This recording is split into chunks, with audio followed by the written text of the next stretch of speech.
Alright, are we all good? Are we all fine? Hopefully. That was, spooky. Let me try that again. Cause I alt-tabbed at the wrong spot. Dude, this didn't do this before.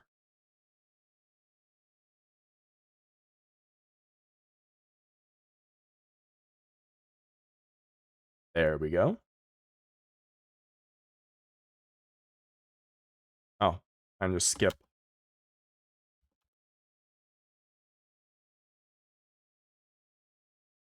What do you mean ads? Snooze them ads. What are you talking about?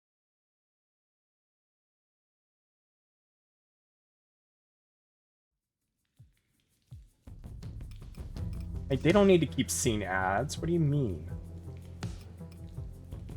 I've already seen ads. Why would I have yourself, look at the ads? Also, hi, Renus. Thank you for the care package.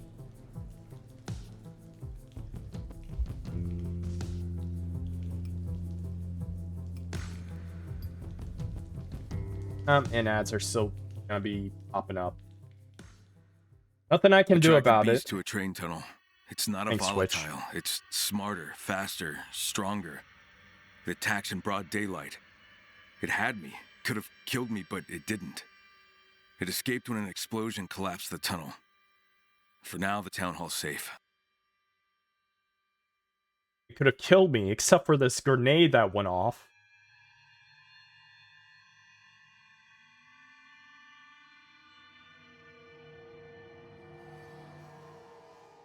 Stronger, smarter, faster. Sounds like, Homelander here.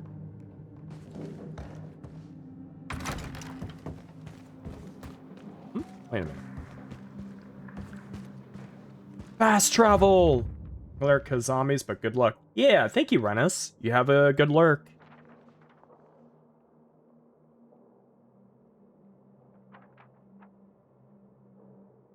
What's that? Oh, this map's a lot bigger than I thought.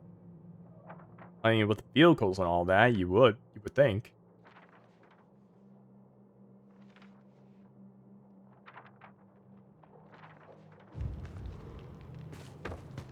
So, what was this, there's a game?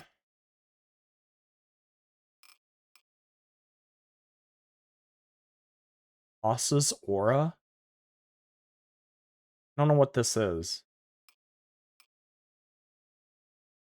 Let me look that up.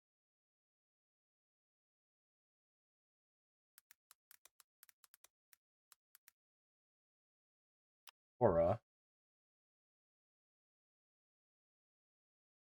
Right. Wait, to dynamic rack in lighting can shift to. Oh. Okay, so it's basically for graphic stuff. From what it looks like. Alright. I'm not dealing with that. Why would I? Like, literally, why would I?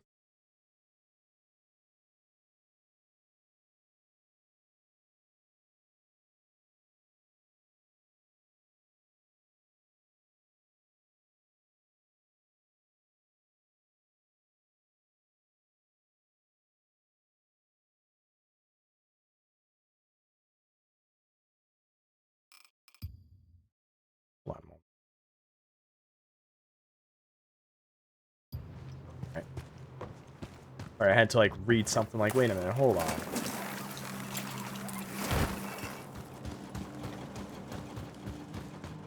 Oh, wait. Can't open from there.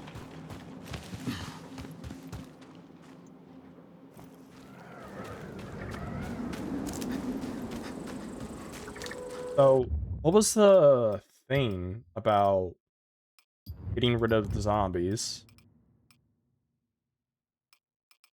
Oh, I don't have anything.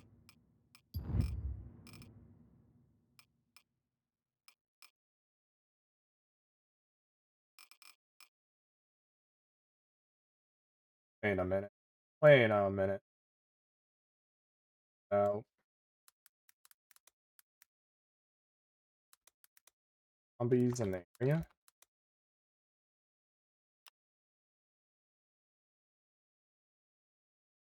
Not zombies will naturally. Players looking for no zombie gameplay loop, restored land feature, and finite clearable enemies where not respawn. Wait, is do that?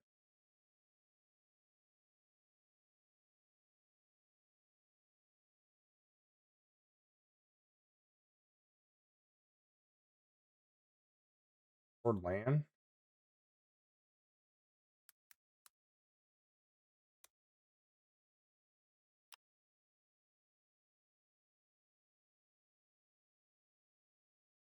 Just look at the wiki.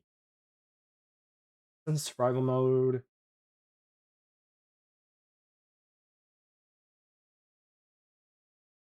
Mode into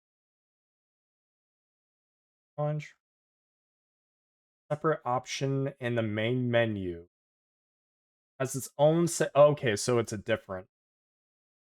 Okay, I see. I see.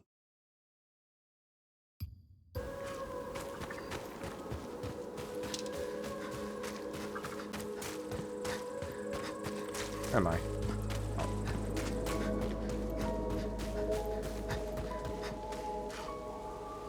Ah, yes, one single board.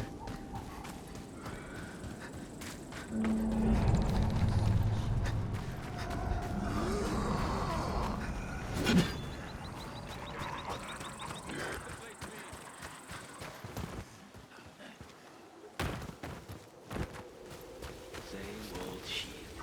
Don't leave anything.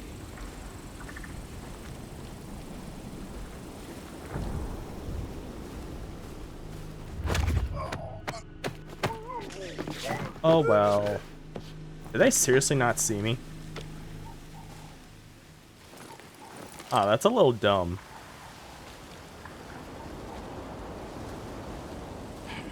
All this effort for some scraps. I almost wish something would happen. Finders keepers. Just pickpocket all their stuff. All this effort for some scraps. Get to cover. Oh, really? Missed. Really in the head? And you're still alive? Eat this.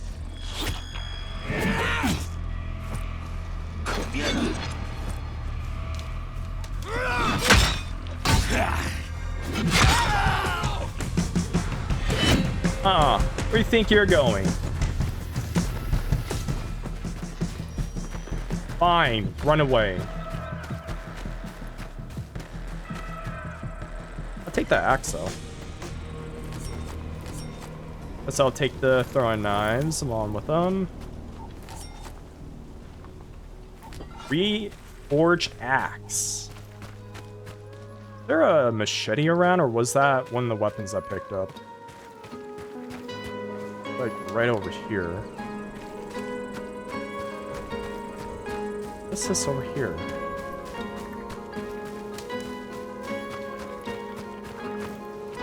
Kyle, if you want to travel faster and safer, keep an eye out for any abandoned Forest Service cars. Most are still operational. If you run out of gas, other cars and gas stations can help with that. Swing!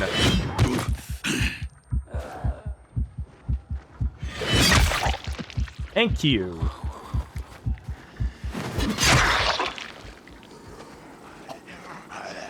That's a little too much. Oop. Oop. Oop. Oop.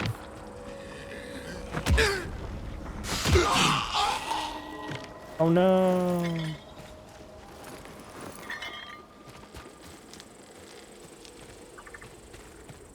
Where is it?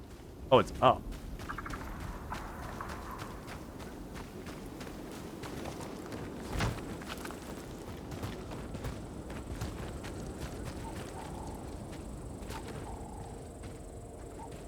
Down?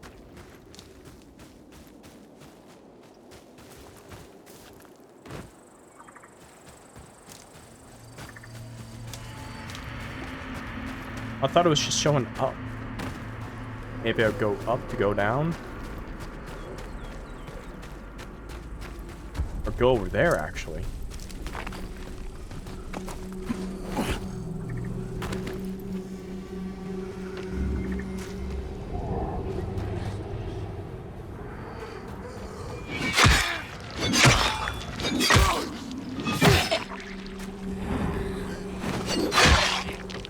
I was not aiming for that.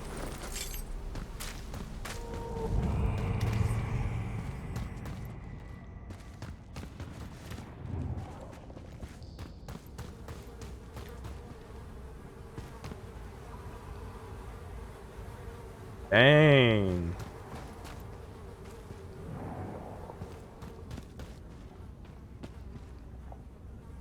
Fix my gear.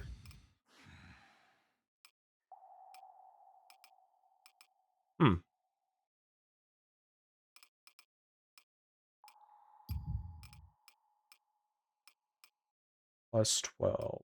Our attack. Yeah, it should do fine.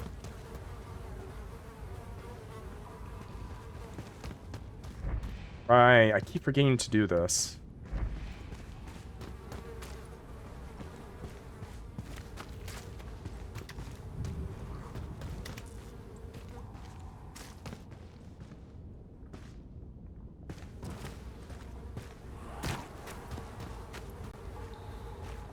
Oh, it's game. Hello. Why my world crashed? What is happening?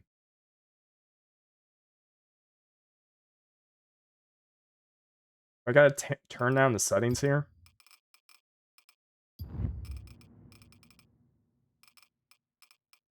Okay, FPS.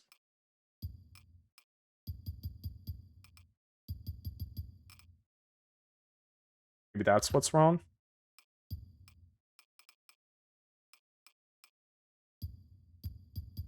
I'm not sure what any of these are.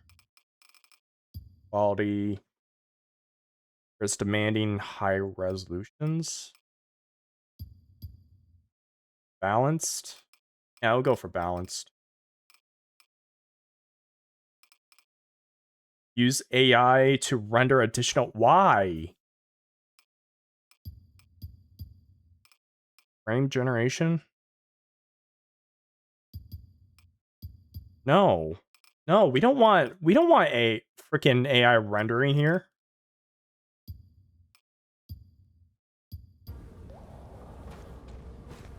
Is that why my game was being very heavily bad?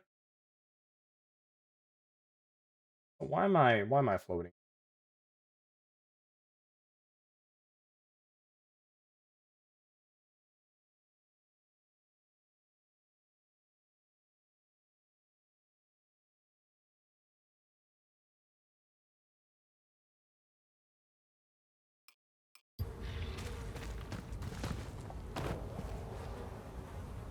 Okay, it just looks the same, I suppose. Well, not same.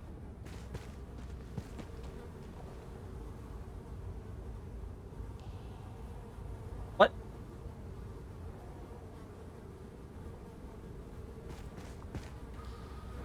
Every time I look up here. Why is my game lagging so much? God. As soon as I pop this up, and Dying Light's taken so much memory. Over 8,000. Why? What is happening to my game?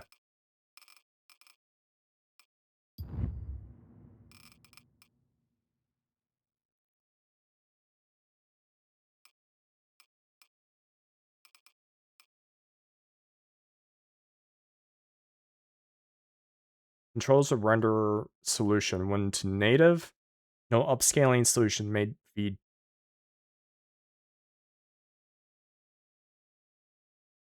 High rendering. Performance, ultra performance.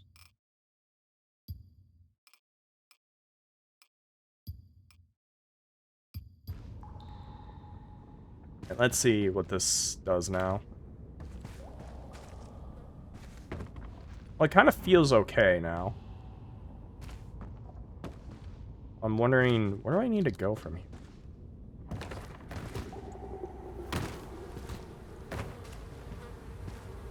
I look up here and then it just dies on me.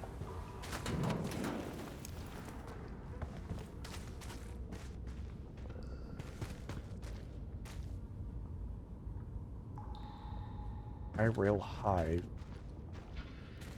There's something above?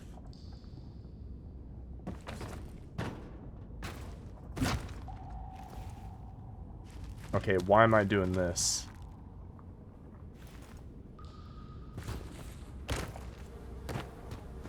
I have no idea what it wants from me.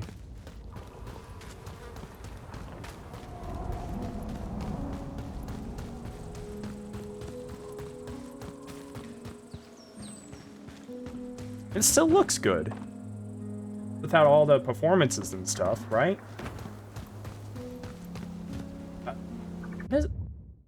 Game, I just had you. What the? Am I gonna sit here doing this all freaking day? Like, are you kidding me? Like, I even have it on performance.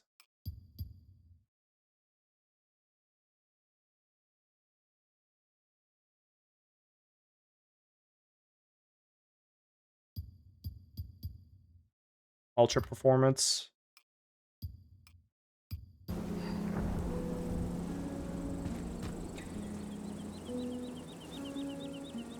Wait a minute. I think I had the wrong idea for it.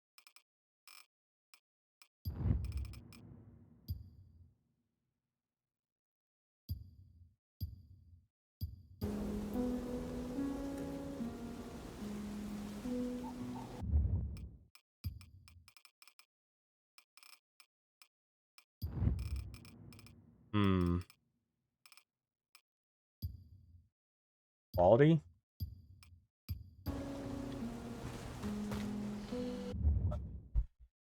Oh, I want to play this game, but the freaking game is not gaming enough. That makes any sense? No, it doesn't. Oh shit.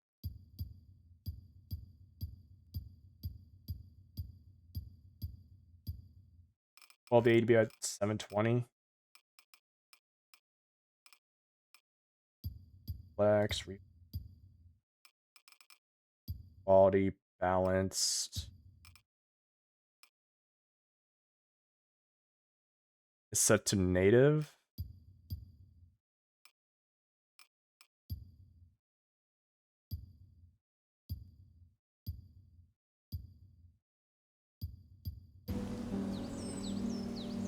Oh, it just completely bricked my freaking model now.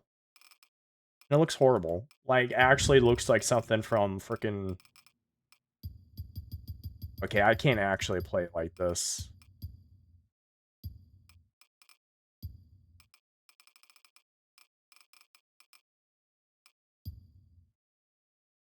Try this. It's not even moving!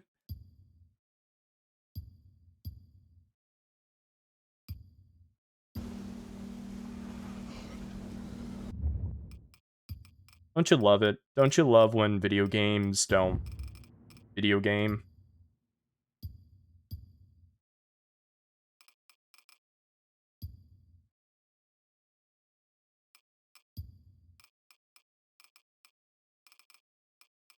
Is because of the FPS limiter?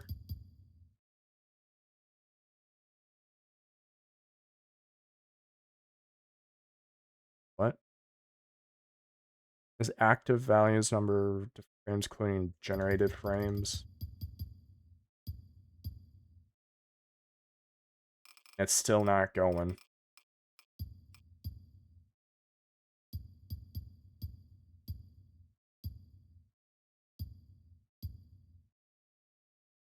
Oh, Here we go.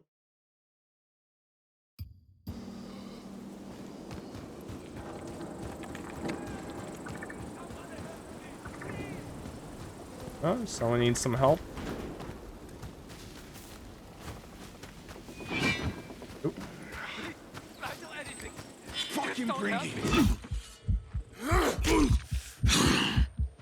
Hey, ugly, over here. Oh, it's space. Oh, what? Oh, I died. Try to be a hero and died. Oh, ain't that the thing? Ain't that the truth? Lost 200 experience because of that. And just bring a gun. Just bring a gun out.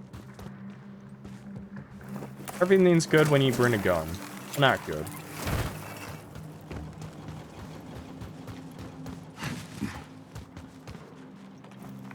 And I just have to tap.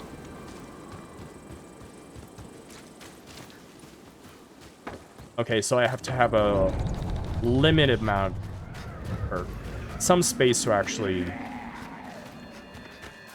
slide.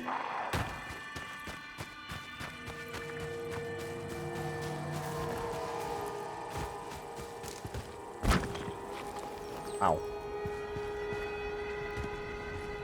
I can actually get on down here. Wait, is there any Halo monkeys? You know, from Halo 3?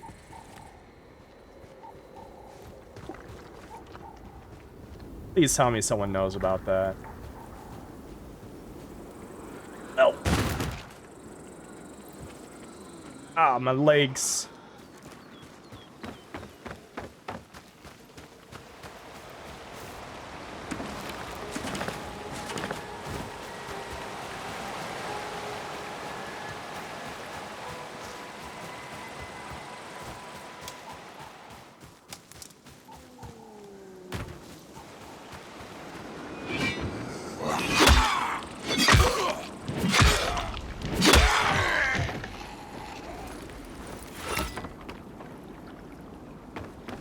Hey, and more blades.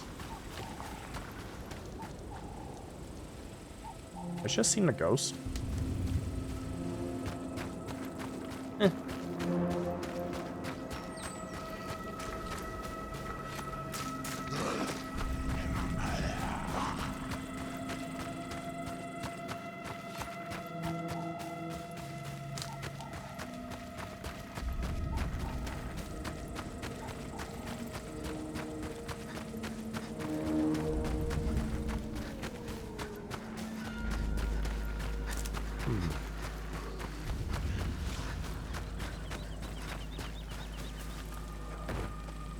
Oh, that's a zombie.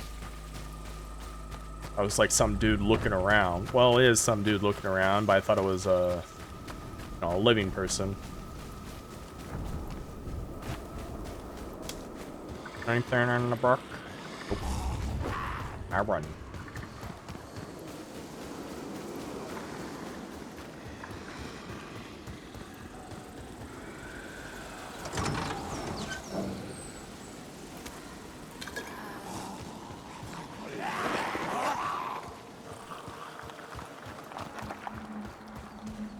I hear gunfire.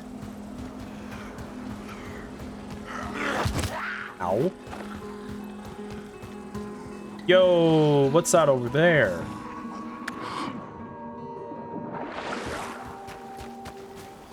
I see a lodge. Is that lodge? Is that how you pronounce the word lodge?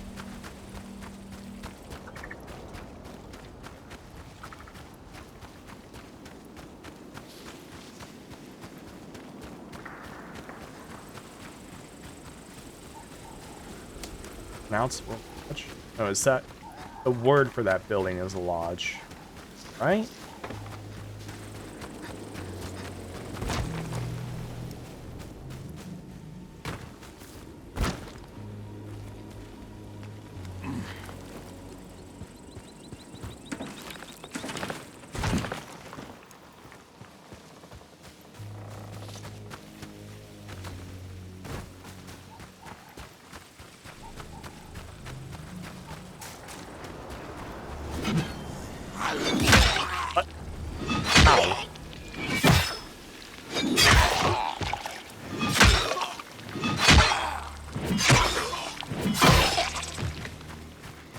Jeez, that's brutal.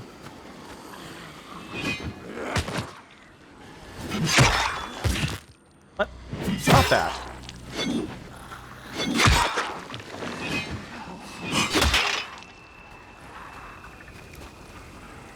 Oh, that's not good. Oh, hey, you have a lot of stuff. What? How'd I miss?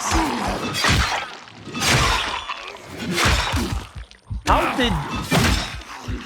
Alright, freaking whatever.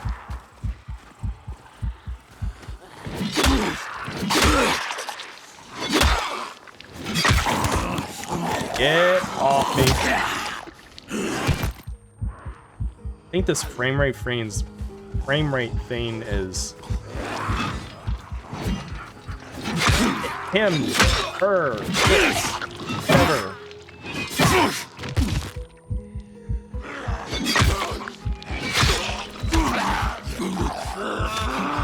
Oh, me, please. Why am I carrying a bow? Oh, because that's on.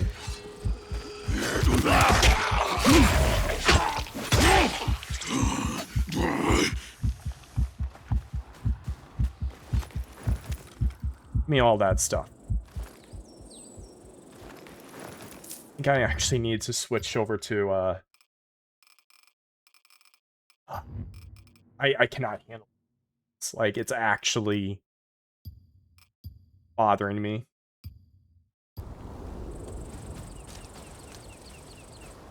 Either the frame rates or maybe it's a motion blur. Maybe it's taking an effect on me, sadly. Even though I don't want it to.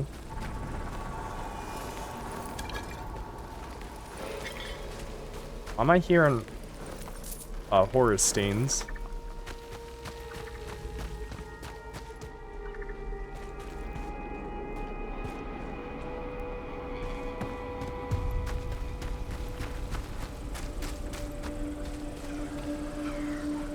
Oh, can you actually go in it?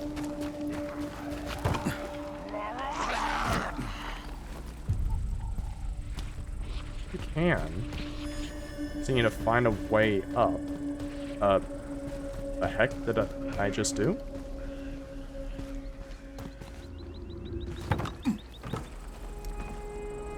Only I can smash the window.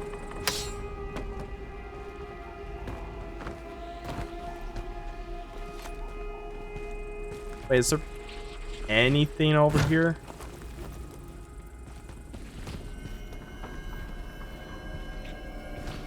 Does not look it. No. No. Get down. Not that. Oh, whatever. Whatever.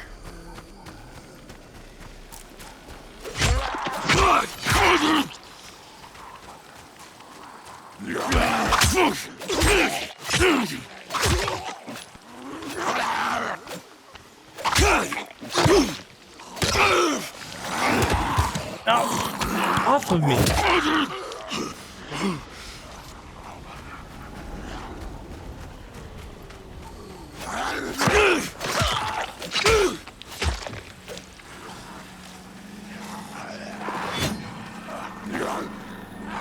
Ducked under. What happened to my... What is... Can I not be chained, please?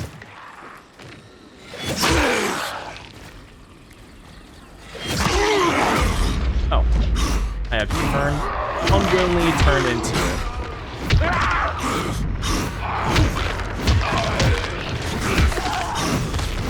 What is with the electricity? What the heck?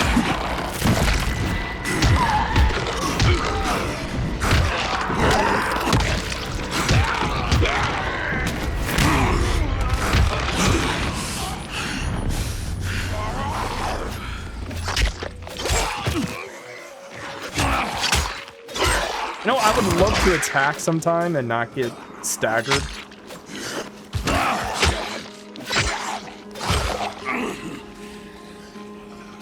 Yeah, turn around. Do what I did with your friends.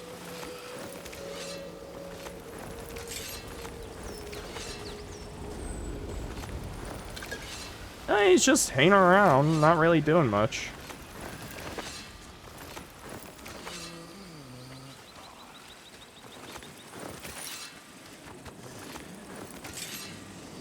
Alright there, pal. Amigo. What other names for friend in other languages?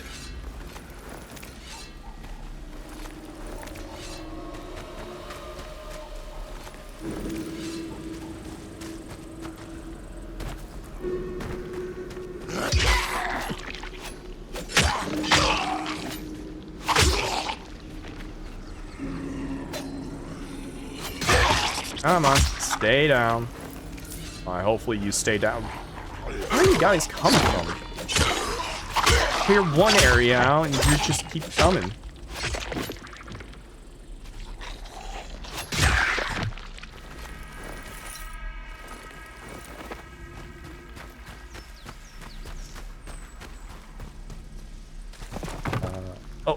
Oh.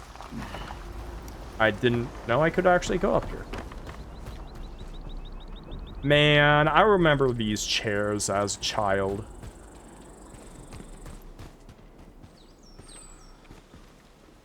I thought that was an eye.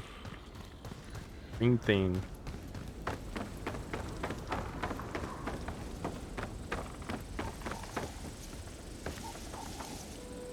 Hmm? Oh. Where am I now? What? Oh, still on the first floor. Technically speaking. Why are you doing it? Oh, it door's open.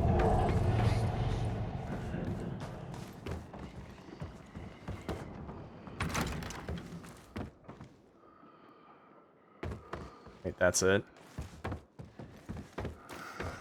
It's because this guy's here.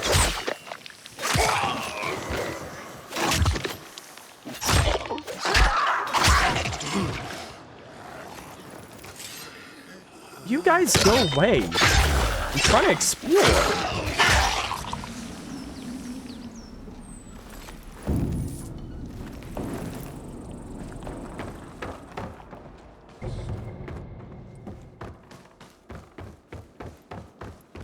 Alright, so door is locked. I can't kick into it. Those reasons. Why did I open this up?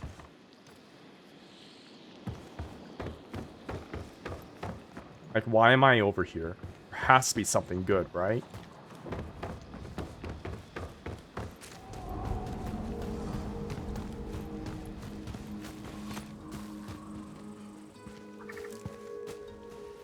Okay.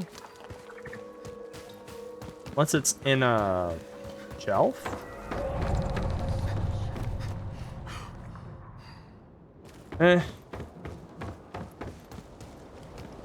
I went all this way, killed a bunch of zombies just for nothing.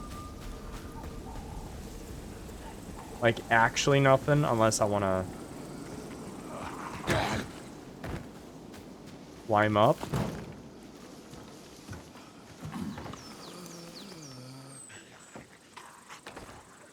What?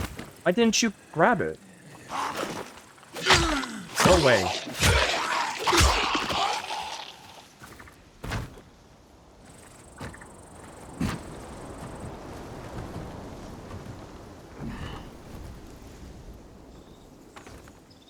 It's not grabbing it. I've seen you grab those wires before. I've done it before. Literally yesterday. Literally. Oh. Can I do this? No. Up here. Then grab. Good. Good. Oh, hey, I was not expecting that. I was literally not expecting that. Ooh.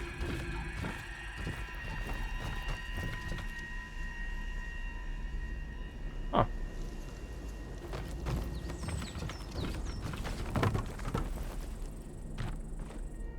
Aw. children's toys. That's when you know that the zombie apocalypse really took children. No, not just the children, but the women and men.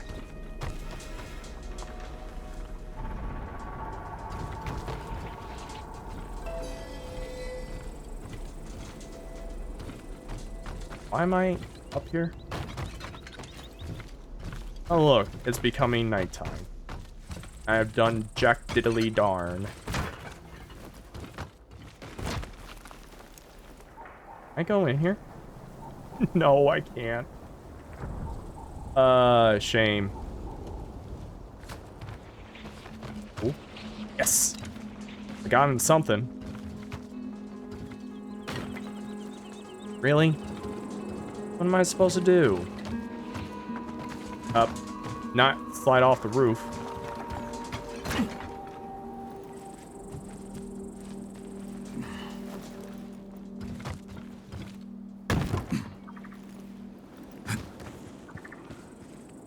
Is there, like, no way in here? Or, like, ground floor or basement? Actually, there probably is a basement I can, like, go up and around.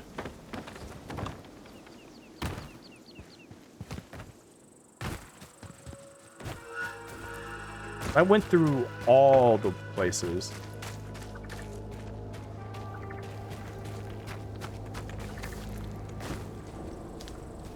Nearly. Building?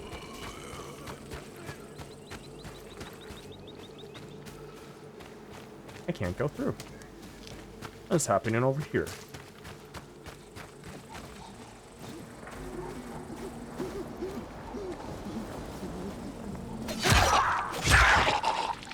Thanks to you, I'm still here. Take this. Oh, thank you for the hand grenade. I have a lot of hand grenades.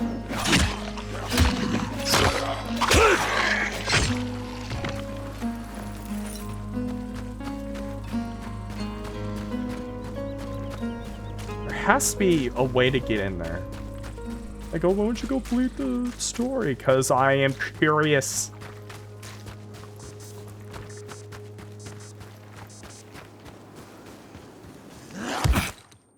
Fucking A.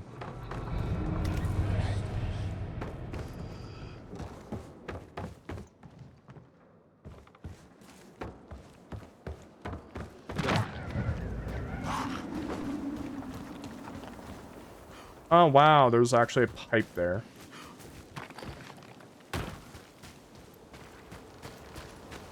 Oh. Would you look at that? Yo, there is. Oh, really? Really? I can't go in there?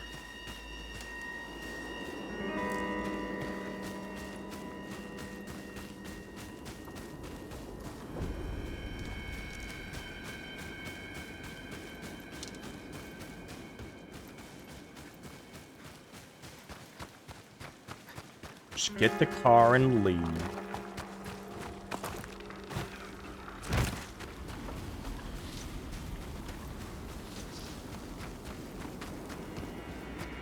What is this? Well, there's obviously an inside to this. What the?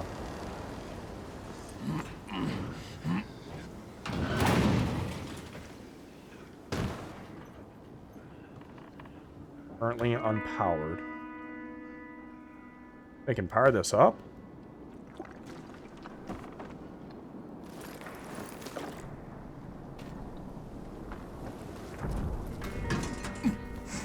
I'm guessing it's from that, oh, look at that. Oh, I see.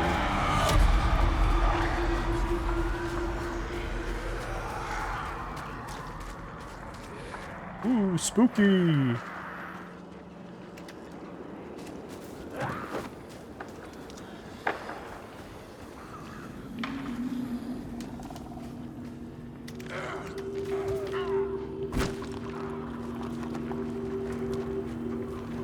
is gonna be a little bit challenging.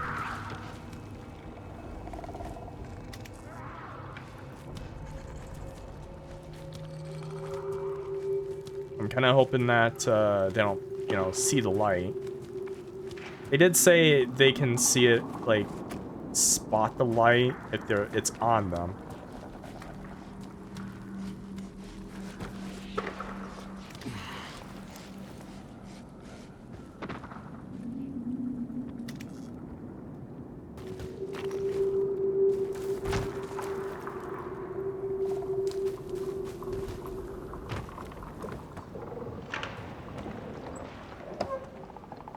Accurate.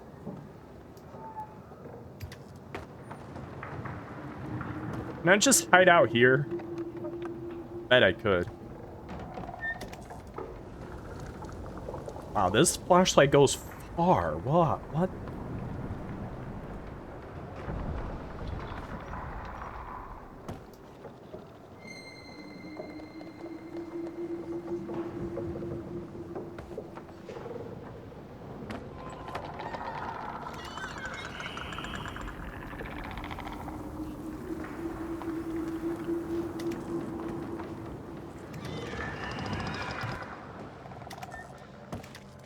Is he investigating?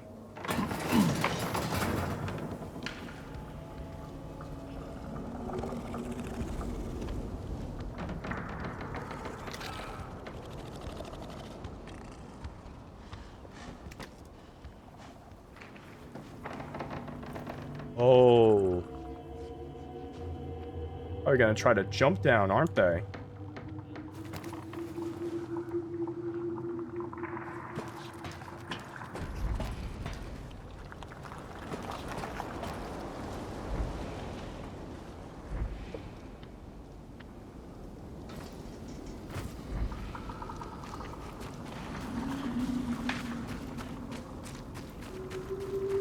This is not gonna work. This is not gonna work at all.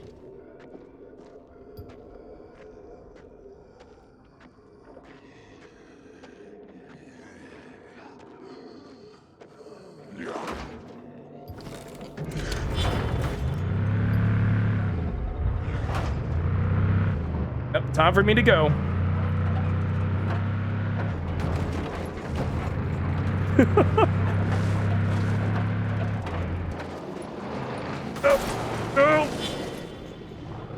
Oh, hey, buddy.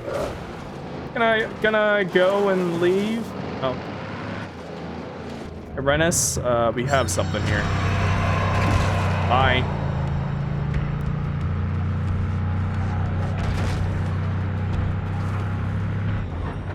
Okay.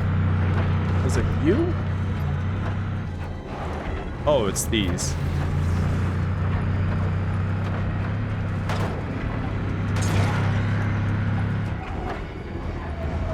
Probably right on my butt.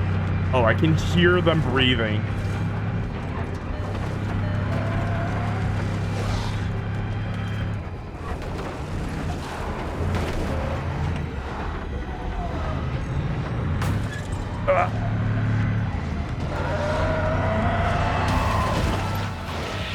Get off my car. Move.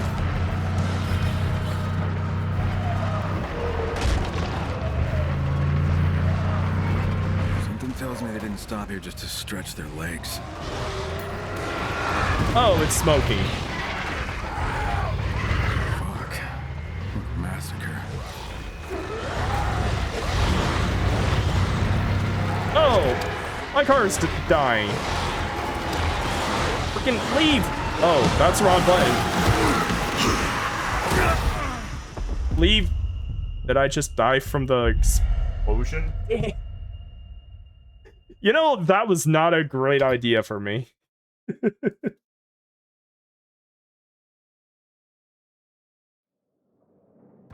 Oh, I'm back here again.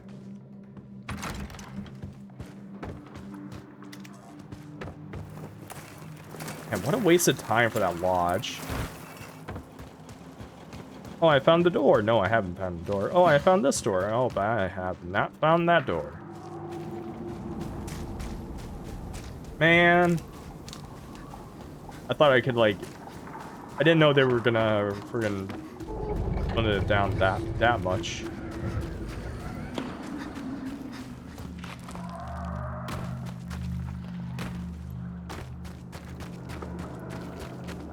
I actually try to do this. Well in the dark? Yes. Yes, well in the dark. I need a flashlight that's not this powerful. Just look, it goes... I was gonna say miles away. Ooh.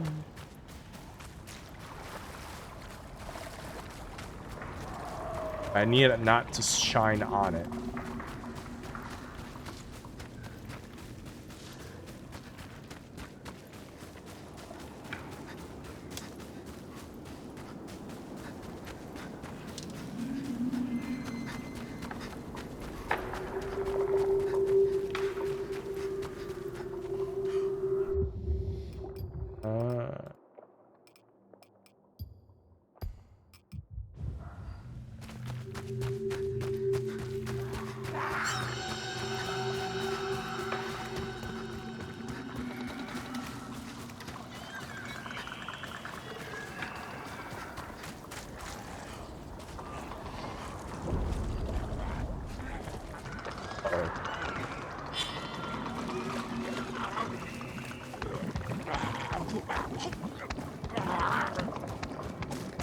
I don't know what that sound is.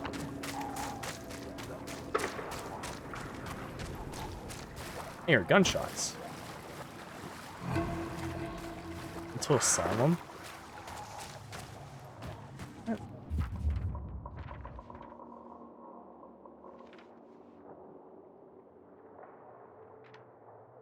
Mental asylum. Thank you, Renus.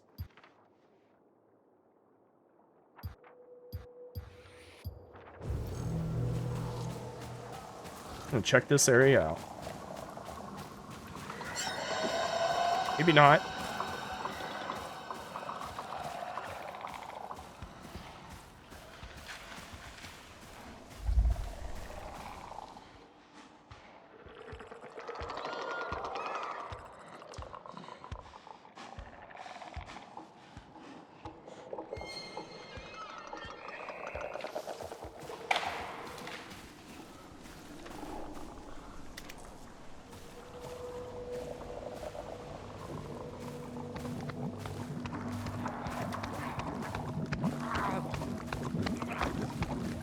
What's that noise? Oh, what the? Ooh. Oh, they explode.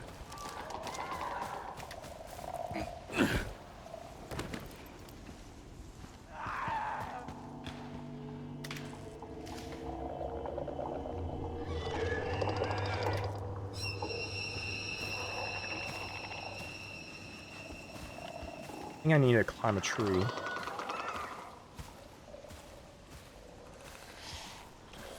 Didn't know I could do that.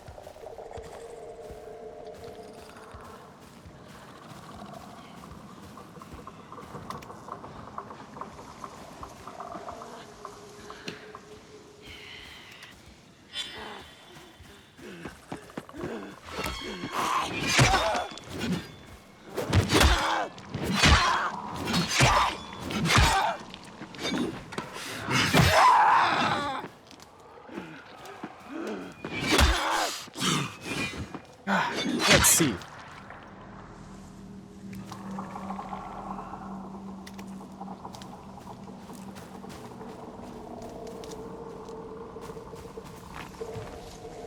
Nope, thought I could.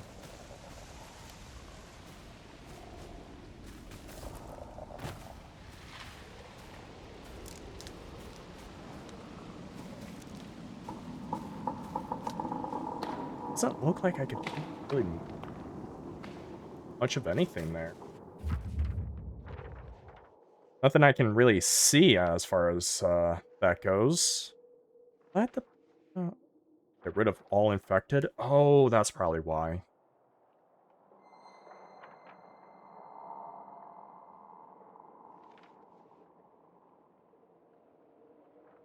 What was the journal?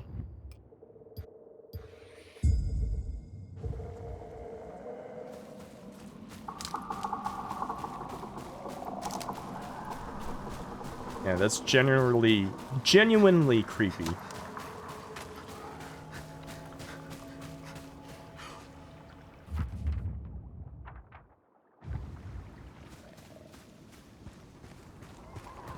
Big house.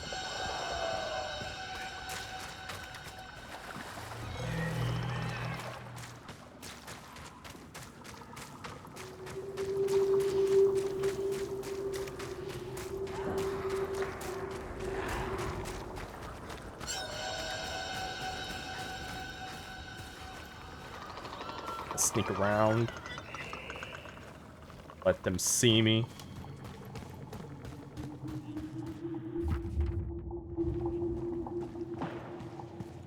That's that. That house I went to.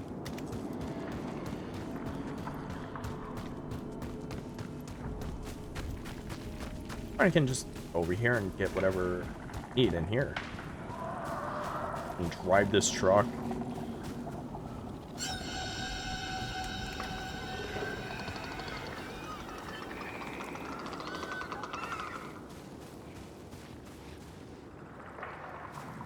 Yeah, you go away.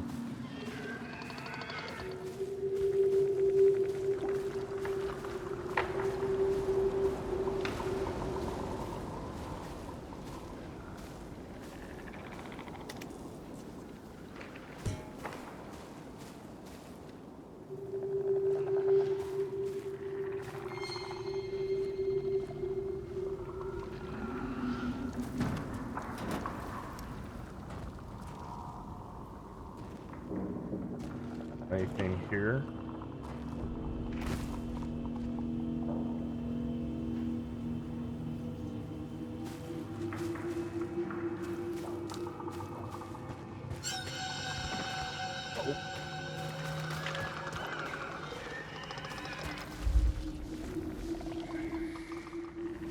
I think they have better eyesight. They don't.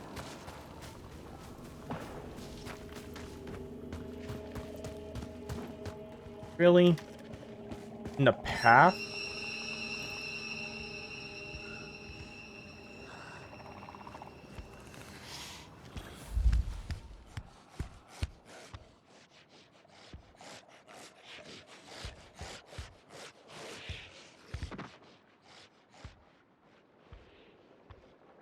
Go away.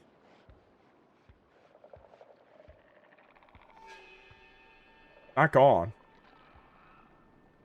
Staying in this bush.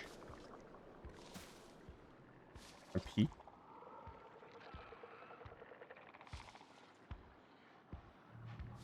Turn on your flash. What do you mean?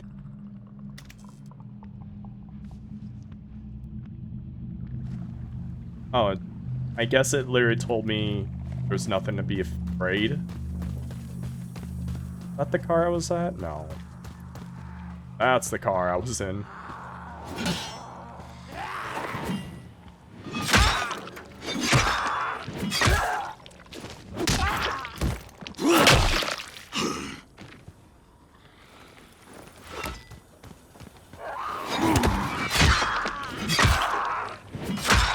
Come on. Ugh. And cut him in half.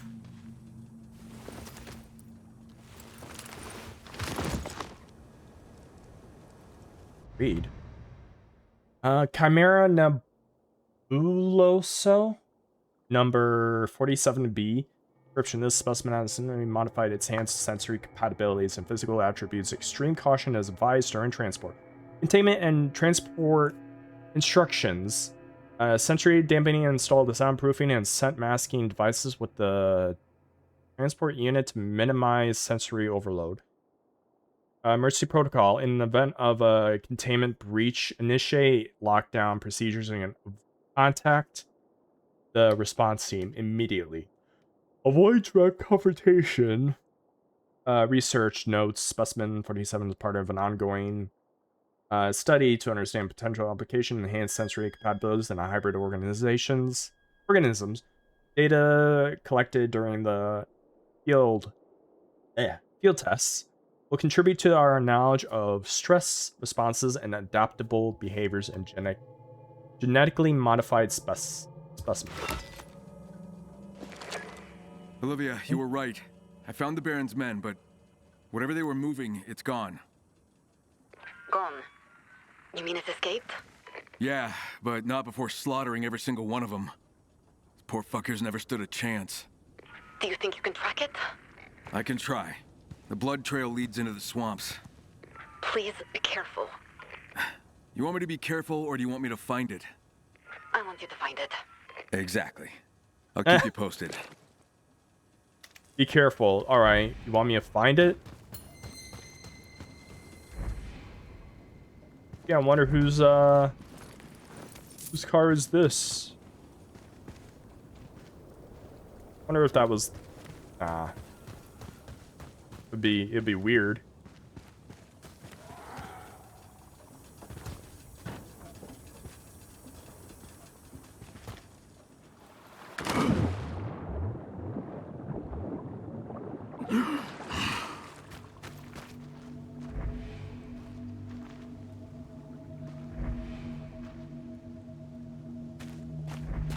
Okay.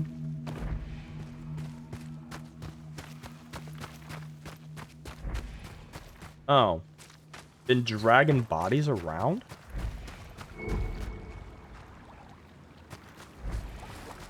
There's blood.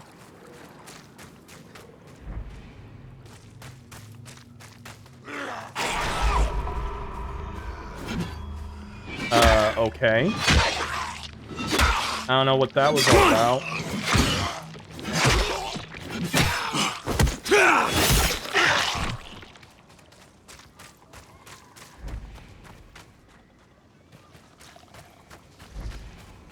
Hey, more bodies. Dang, that got one old. Guess I better get to that island. If he's in the water, he's gonna pull me down.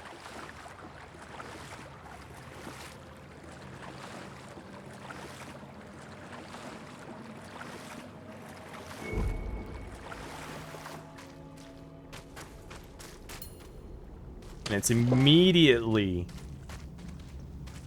like fog. What the hell? Why? What in the... Another one of these machines.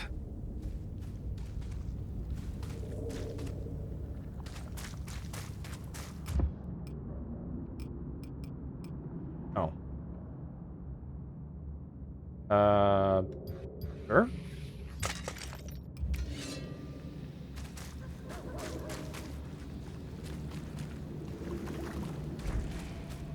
Oh. A scientist dude.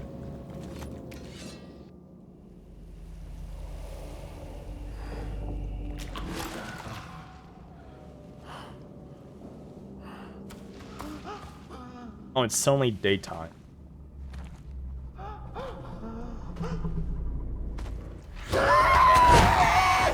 Shit! What? Missed? Oh shit, here we go. Oh. Why is there jiggle physics on the... on the front? You see that?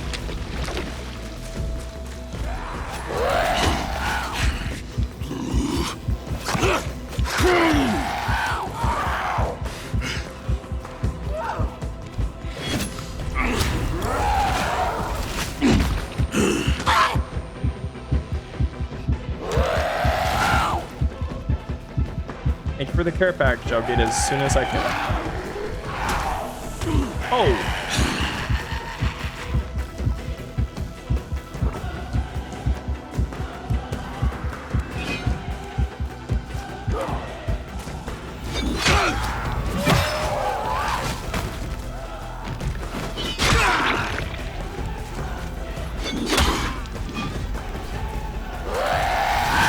Ah!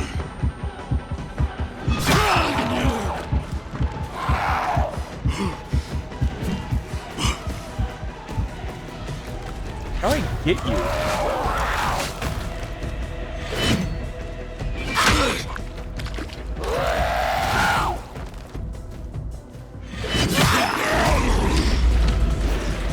Get over here. Start beating you up. I believe I'm staggering like that. Really? That's it?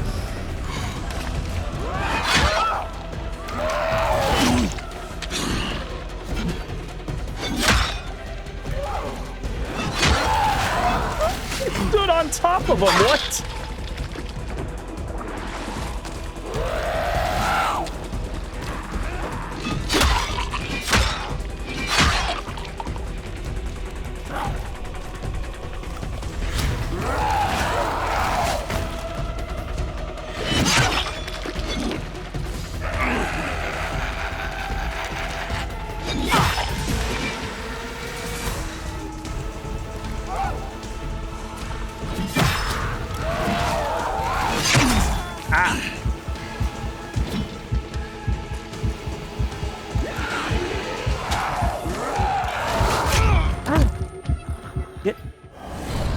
Really? I'm dead?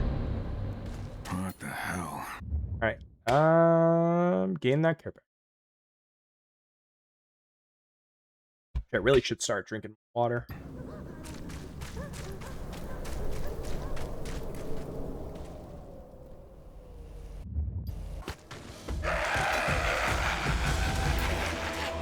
Oh shit, here we go. There.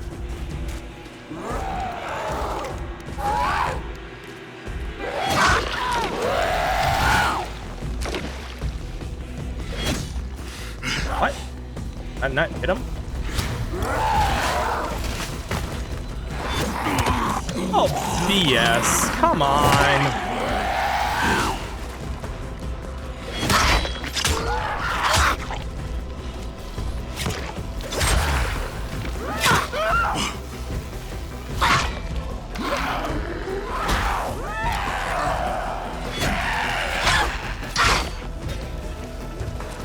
Get over here. Stop tweaking.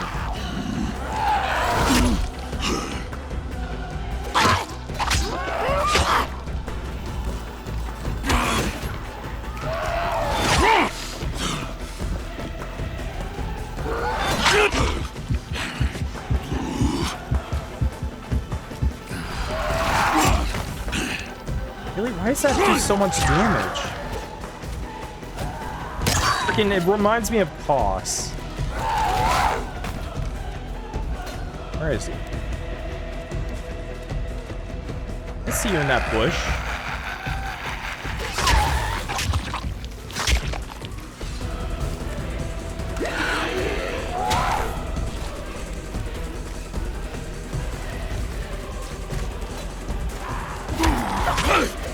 Damn zombies.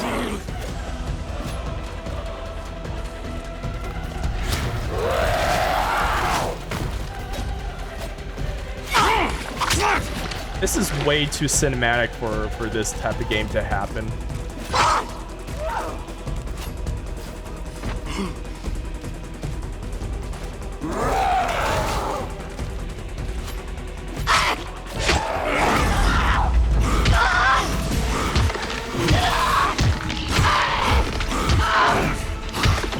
Throwing you around like a ragdoll.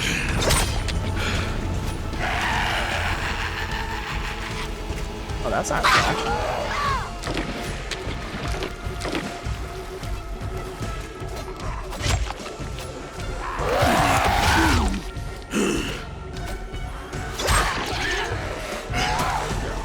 Oh, he's right there.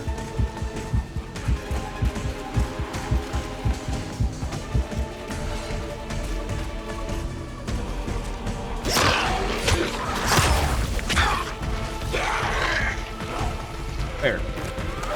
Oh! It actually does that. I thought it was just... I thought it was a glitch.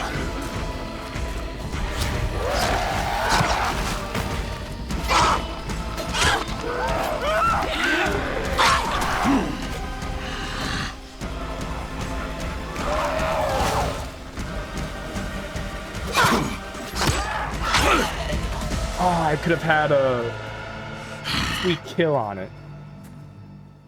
A finisher move.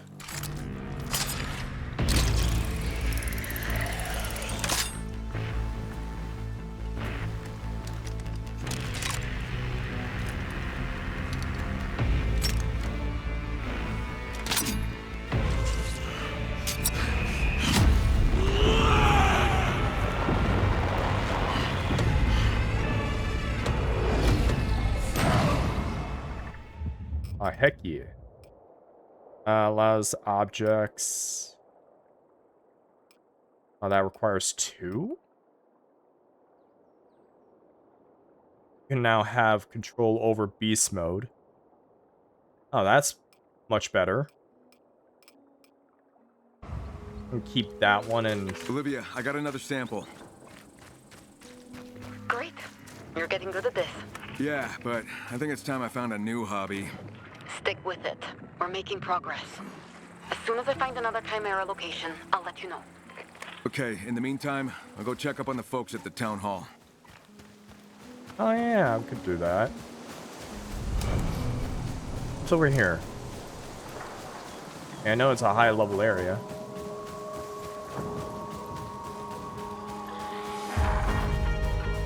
Our gambit.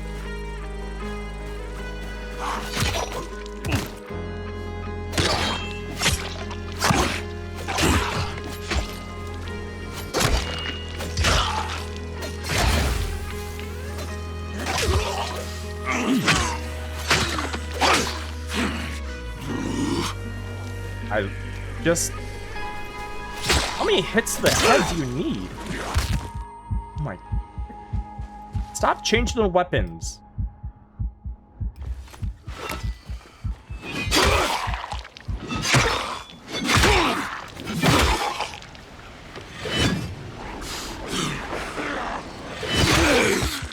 What?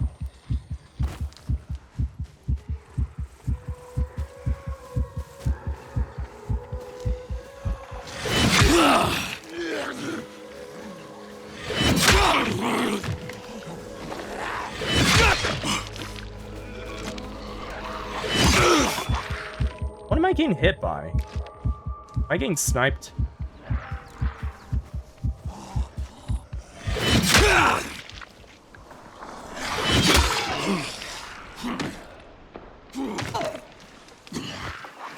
Oh, I don't have no stamina recharge. No wonder I'm just pushing them.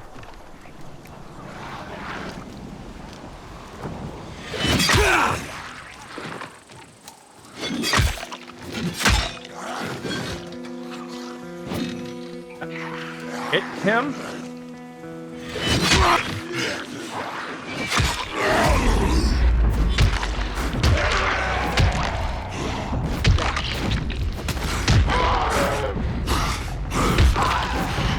Jeez.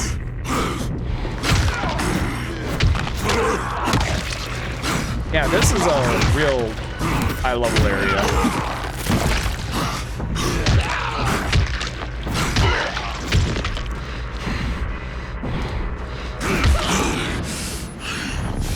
Oh, you're lucky.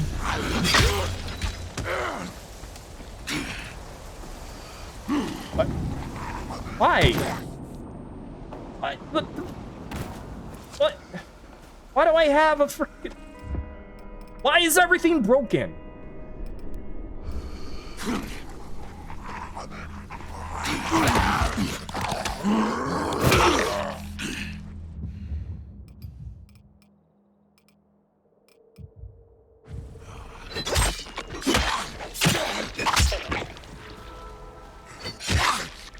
Because these enemies do not die. You have your brains exposed. I keep on hitting it, and you're still not dead.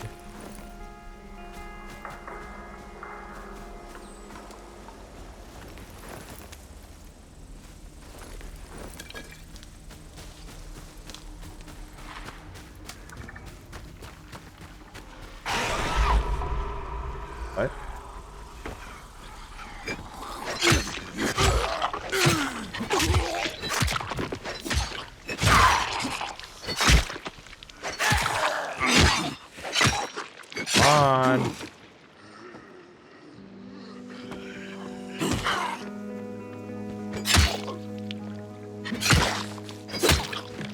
This is a little boring.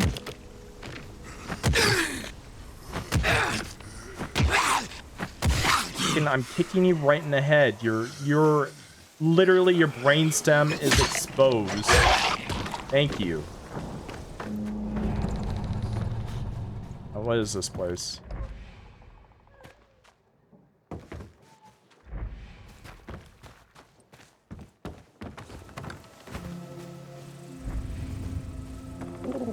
Oh.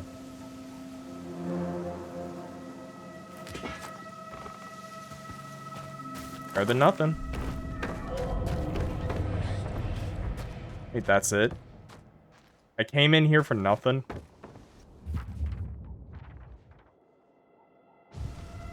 There's something over here?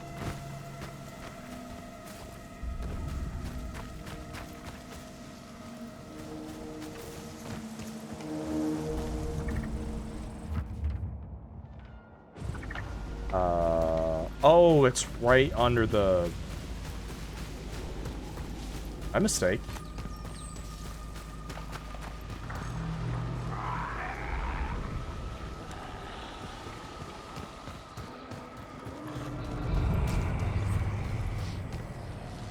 Oh, look at that.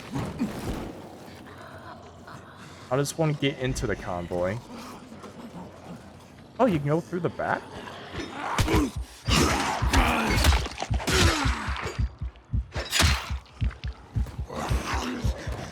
Oh, some armor, dude.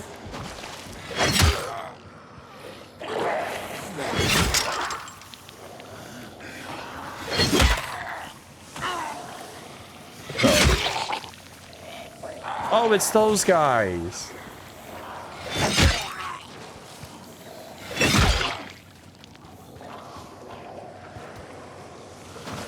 Let me repair some stuff. Actually, I'm gonna dismantle... Yeah, I'm gonna dismantle this. Reforge. I'm actually gonna repair this because this is good. Oh, it's a two-hander. No wonder it's good.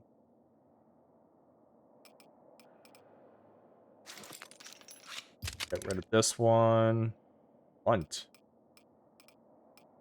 Maybe blunt will be good for this.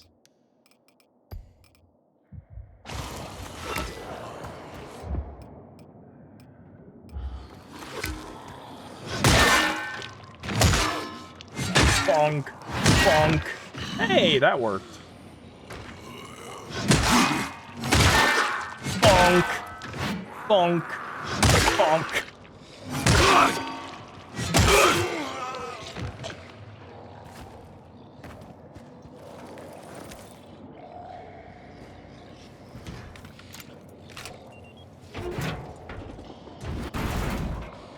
Huh.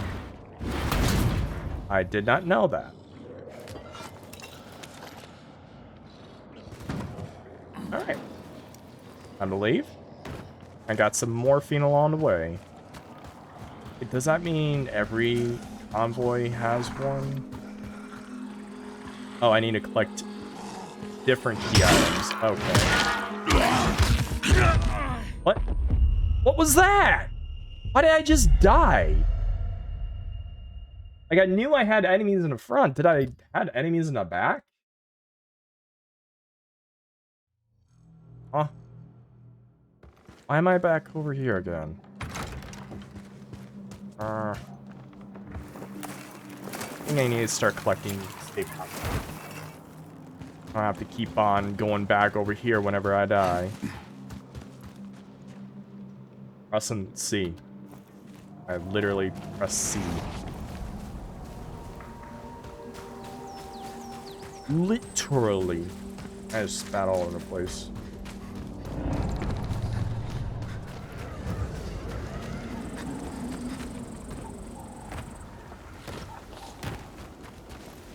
What I wouldn't do for a donut right now.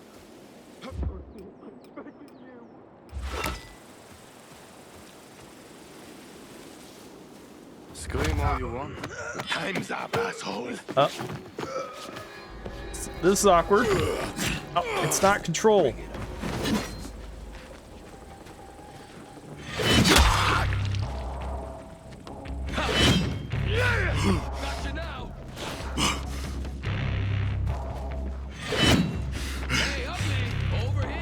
Hey, ugly.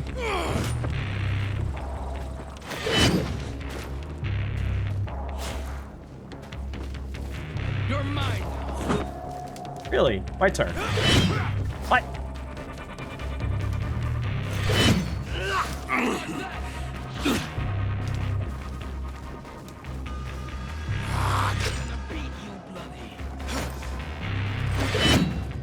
I'm hitting them.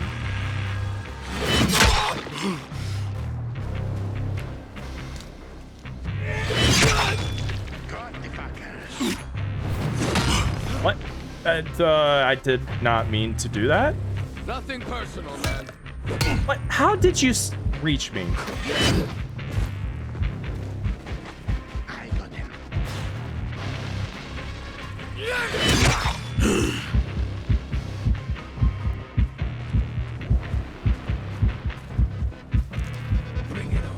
Bring it on. Missed.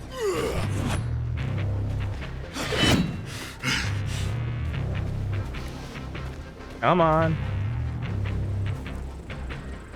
Let's die. Ooh, got him. I dodged that. Don't BS me on that game.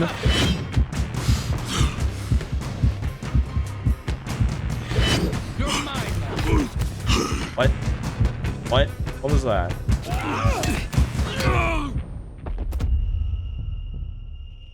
Oh. I'm getting really irritated by this.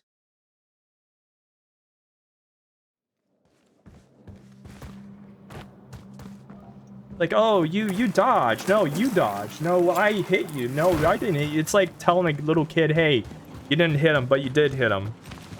And it's literally at the... Why don't you duck and dash? This is what I do even later, and it won't let me duck and dash. Fucking slide.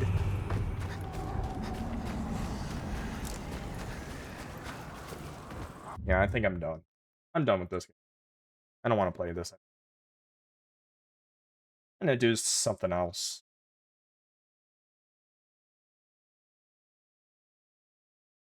Much as I want to play it, I just don't want to play it. It's... Ugh. Why is it still saying running? I've already stopped you. Thank you. Oh, what are we gonna play? Hook? Oh, I don't know. What are we gonna play? What are we gonna play? I don't know what we're gonna do. Well,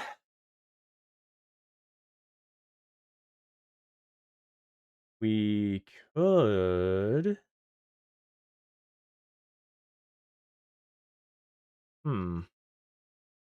How many games I can probably install? You know, that are small.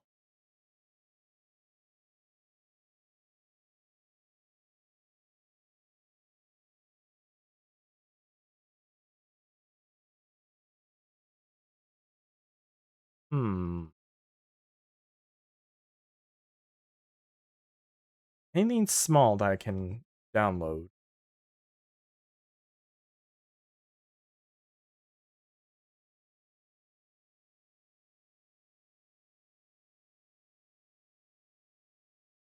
Let me see something. Why am I floating?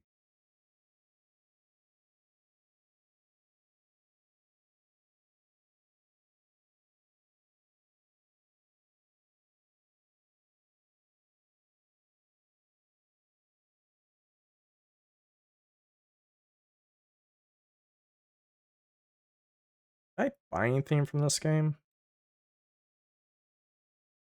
Oh, I did.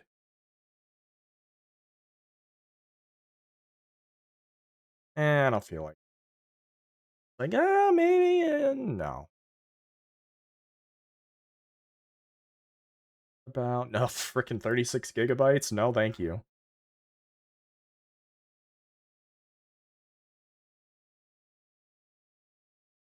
You know what? I'll just be right back. Take a small break. Be right back, Gems.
Gems, welcome back.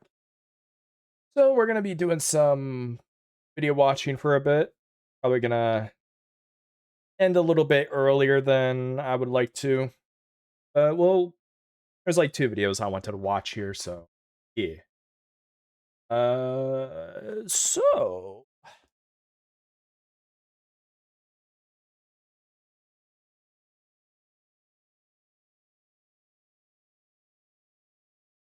boom. Ah, so we're gonna be watching. That's not it. The most insidious of all villains by Tail Foundry. I don't know if any of you know Tail Foundry, but I've been watching his videos to get some ideas here and there. So yeah, let's go and watch it.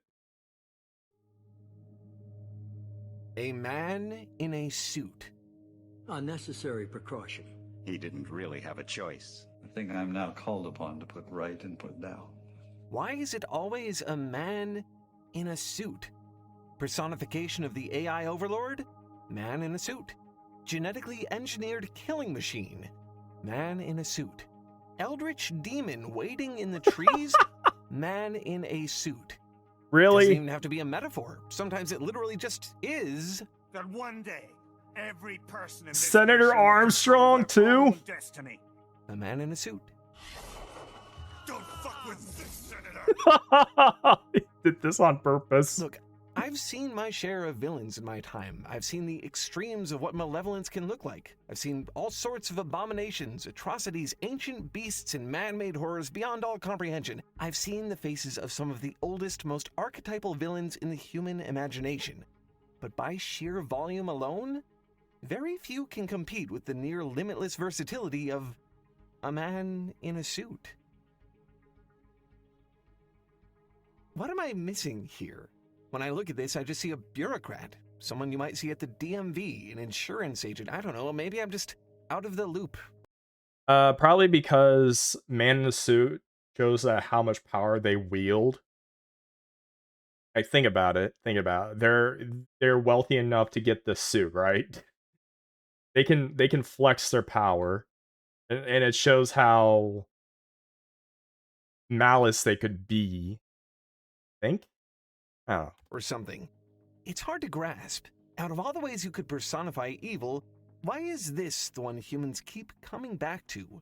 How can you all possibly be so unnerved by A man in a suit? Oh, hey there, Dream.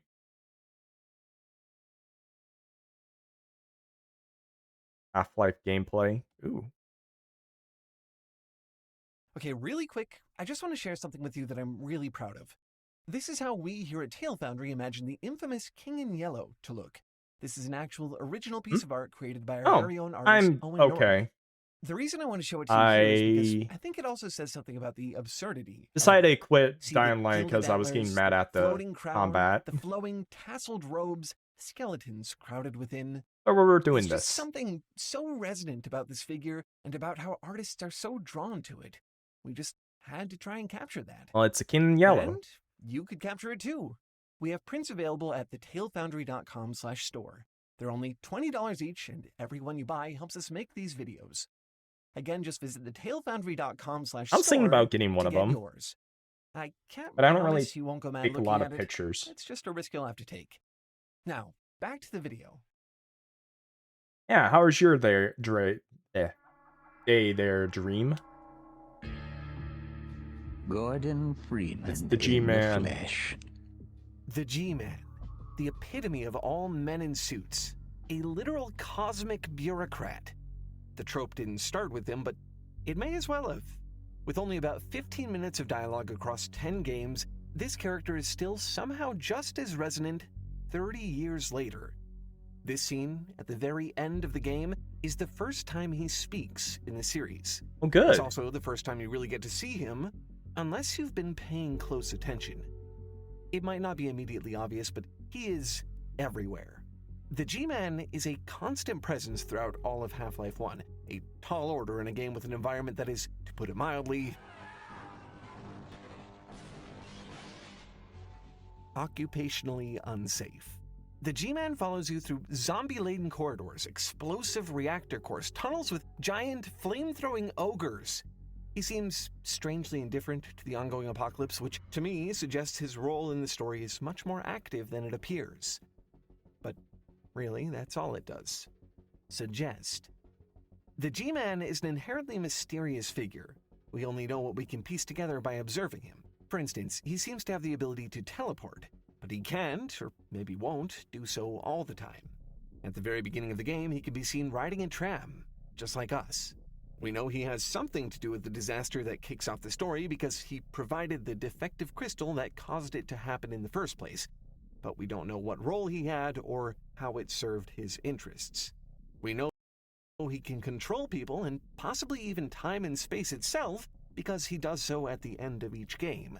But we also know that his powers are limited because he still seems to need humans to do his bidding.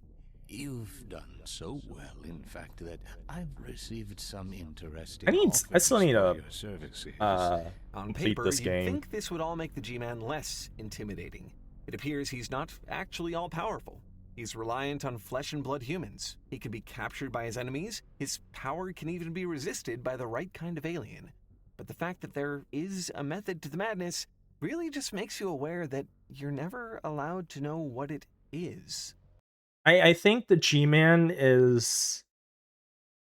can be all powerful outside looking in. It's just that he has so much he can put his fingers in before he has to pull back. That's what I feel like the G-Man would be. Is he's able to set stuff up, but not finish them. There must be a reason he needs the player to serve as his lifelong attack dog, shuttling them from conflict to conflict as part of a long intergalactic murder spree. But we don't know why. It seems as if you only just arrived. There must be a reason he rescued certain characters from the events of the first game and left others to perish. But we don't know why. There must be a reason he gave Black Mesa the defective sample that triggered the alien invasion and created the central conflict of the entire series in the first place. Wait, that's what happened? When I plucked her from Black Mesa, I acted in the face of objections that she was a mere child and of no practical use to anyone. At every juncture, G-Man is telling us just enough for us to know that there's a club, and we're not in it. Decisions are being made about your life, about everyone's lives, that we simply are not privy to. There is a system, there is a strategy, there is a massive civilization-scale chess game being played, but the G-Man is here to remind us constantly that we are not the players of it. That would already be pretty unnerving, but it gets worse. As you play the game, it becomes clear that not even the G-Man himself is one of the players. That's why I'm here, Mr. Freeman. I have recommended your services to my employers. The G-Man is, ultimately, despite his seemingly effortless ability to manipulate people, governments, space, and even time itself, just a man in a suit. A stooge doing the bidding of a power far greater than himself. Which, when you frame it that way, okay, yeah, I can see why this makes you nervous. I suppose the thing that's really scary about these characters isn't the power that you see them wield. It's the power you can't see. The power that they are subordinate to. The power they represent. If the G-Man is already mystifying, if he's already strange and difficult to comprehend, and he's supposed to represent an even greater power, how can we hope to see the edges of that power? How do we know that there are edges to it at all? Good question. You haven't played the games that I even know. Yeah, listen. The only time I've actually known of the G-Man first time is the stupid YouTube poops that are made of him back in the day.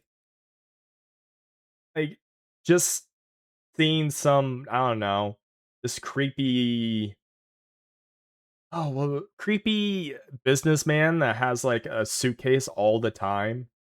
Like, why does he have a suitcase? Stuff? And then you find out that, oh, he's from a game. He's from Half-Life 2. Because you didn't know there was a well, you probably knew there was Half-Life 1. But yeah.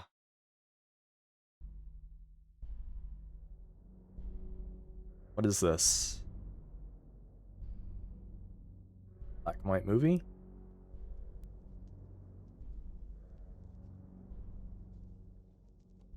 Joseph K. is under arrest. The news is delivered to him by two policemen on a quiet weekday morning. K doesn't know why he's being arrested. Strangely, the policemen don't either. Not only do they not know, they scold K for even asking. After all, by their own admission, they, quote, hardly know one end of an ID card from another. They're just here to do their job. Soon after, he's brought to their supervisor, who also knows nothing. Neither do the administrators at the court. Neither do the judges. Neither does any person K interacts with throughout the trial. Franz Kafka's famous critique of bureaucracy. As K journeys through the trial for his unspecified crime, he ricochets between seemingly endless layers of administrative authority, each more absurd and detached than the last. Wait. So the cops don't know why they're arresting him. They just were sent to arrest him, and then the court case, even the judge doesn't know why he's getting arrested. It's just that he's getting arrested for something, but not specific enough. Like, is that actually real? Like they can just arrest you for not even tell you or even know about it. He's told to report for a court hearing without being told what time he's meant to show up. The court's offices are in a basement with air so oppressive he can barely breathe down there.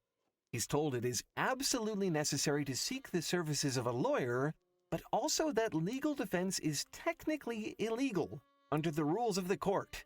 What? What do you mean it's illegal? What? Oh yeah, you can bring a lawyer, but you can't bring a lawyer because it's illegal. What? How's that make sense? The bureaucrats of each layer vary in background and affect, from lawyers to judges, pencil pushers, cops, and so on. None of them, on their own, are quite as remarkable as the G-Man. They do not teleport, shatter the boundaries of time and space, or trigger alien invasions. But that's not really a fair comparison to make, because the G-Man is not a person.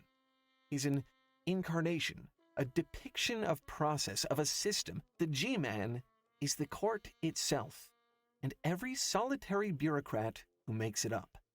When you listen to what all these functionaries say, you start to notice something. A pattern. A weird sort of performative disempowerment. The officers that arrest K insist that they're just following orders from their superiors. The G-Man almost always blames his actions on his employers, as he calls them, even as he imprisons people and presses them into service. He almost never intervenes directly in the plot.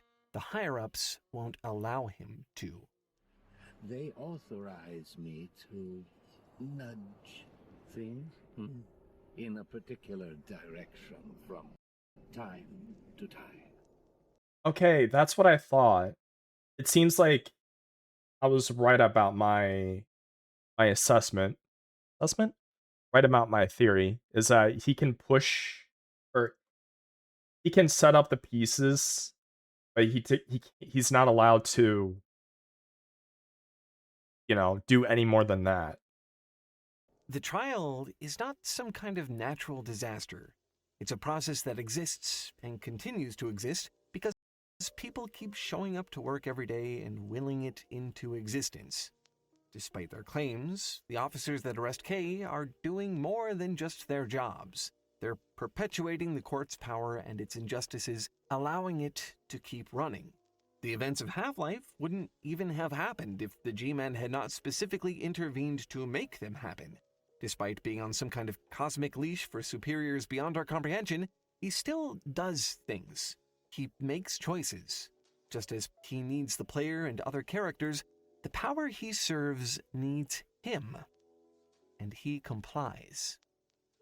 There seems to be something symbiotic happening here. It's like these men in suits lean on the systems they serve, not just for power, but to deflect their guilt. Oh, that's a good symbolism.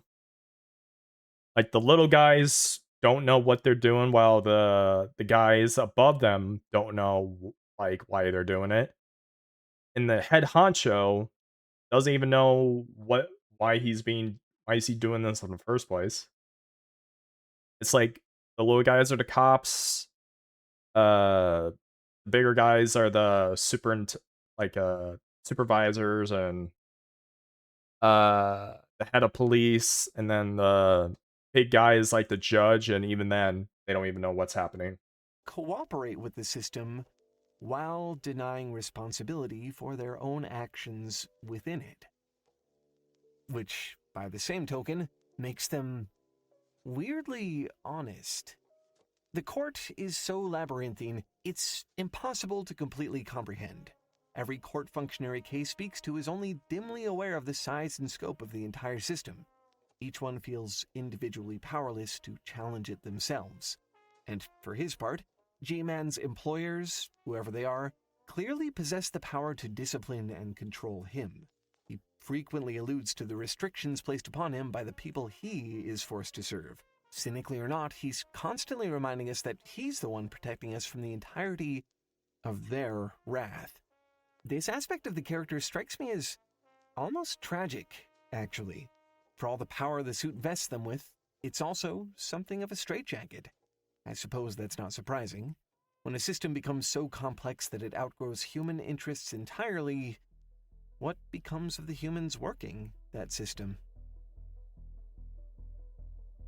The thing that Joseph K. feels is most outrageous about his arrest is that he is, as he puts it, a free man in a free country.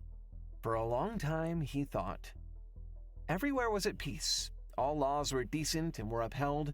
I was always inclined to take life as lightly as I could, to cross bridges when I came to them, pay no heed for the future, even when everything seemed under threat. But here, that did not seem like the right thing to do. I know my rights. This might be the reason Kay goes along with his trial until the very end, even though he's never told what the crime is. If he can only talk to the right person, he believes, surely they will recognize that there's been some mistake. I'm a tourist. And every person Kay seeks advice from about the trial, his family, his lawyers, and of course, court officials themselves, insist over and over again that it's easier to cooperate. It's a court, after all. There are procedures, doctrines, laws. These institutions are ultimately there to serve you, right? Well, take a step back and think about what all of this is. The rule of law is meant to prevent arbitrary violence, right? As I understand it, the courts exist as an alternative to the duel. So most humans implicitly accept those ideas, even if they have criticisms of their own society's legal systems. Because, you don't want to live in Mad Max, which is reasonable. But the trial shows what can happen when people blindly accept the rule of law. The story is a little hyperbolic, but only a little. As Kay's trial progresses and the fiction of justice shrinks ever thinner, he does not abandon that blind acceptance until the very end. That is, until men have come to his home to take him to his execution. At the end of Half-Life 1, G-Man offers the player a choice between working for him and being abandoned to die on an alien planet. Of course, there is no real choice here. You are not being employed, you're being drafted. But it is nonetheless important to G-Man that he makes you feel like you have a choice at all. More than anything else, the man in the suit preys on people's desire for control. The real power the G-Man has isn't teleporting or mind control or even the ability to manipulate time and space. It's the ability to create the illusion of choice. I will take the liberty of choosing for you. It's kind of scary, Choosing honestly, for how you? well this seems to work. If they're made to believe that they have some agency, humans will often cooperate with their own subjugation. Worse yet, they might even feel supportive of that subjugation and lose sight of what forced them into it in the first place. I suppose it boils down to this. It's a lot easier to pretend you're free than to truly acknowledge that you aren't. That's why Kay insisted that he was in a free country. It's why the player is led to believe that they are making a choice. The man in the suit knows that people want to see themselves as free, and he knows that there is no easier way to trap them. Got a good point. The first thing we do, let's kill all the lawyers! What? You've probably heard that line before. I have not. It's one of the most famous from Shakespeare's Henry VI. And I think there's a good reason it's still familiar hundreds of years later. A complex civilization... Like, what? Why kill all the lawyers? Why not kill... Like, hypothetically, kill the people that are hiring the lawyers that are doing all this. Like, lawyers are just a tool. Like, they can be hired. It's not like they're doing anything wrong. What? Requires bureaucracy. I don't think there's any getting around that. No one person is going to understand how everything works. The government, the medical system, infrastructure. One of humanity's great strengths is their ability to specialize into certain areas and rely on each other for the rest. You don't need to know how to do heart surgery. You've got people for that. That's what complex systems are good at. But there's a risk in that. The risk that it will grow so large and influential, it begins developing and acting on its own interests. The risk that, once you've grown to rely on it, the system will take advantage of your reliance. The risk that one day the system will grow so detached from its original purpose that it will turn the people it was meant to serve, to borrow another term from Henry VI, into parchment. I don't think anything I'm saying is news to you, really. On some level, It's I think not. you're aware of this. I think it's why we're having this conversation. It's why one of your most enduring of all villains is a man in a suit. Where many other villains represent the danger of unchecked chaos, the man in the suit represents the danger of unchecked order. He personifies the moment your desire for safety grows so large that you're no longer safe from it. A villainous bureaucrat is an undeniably intimidating character. Despite just being a man in a suit, we know he's the avatar of something unseen and incomprehensible, which can also make him an intimidating character to write.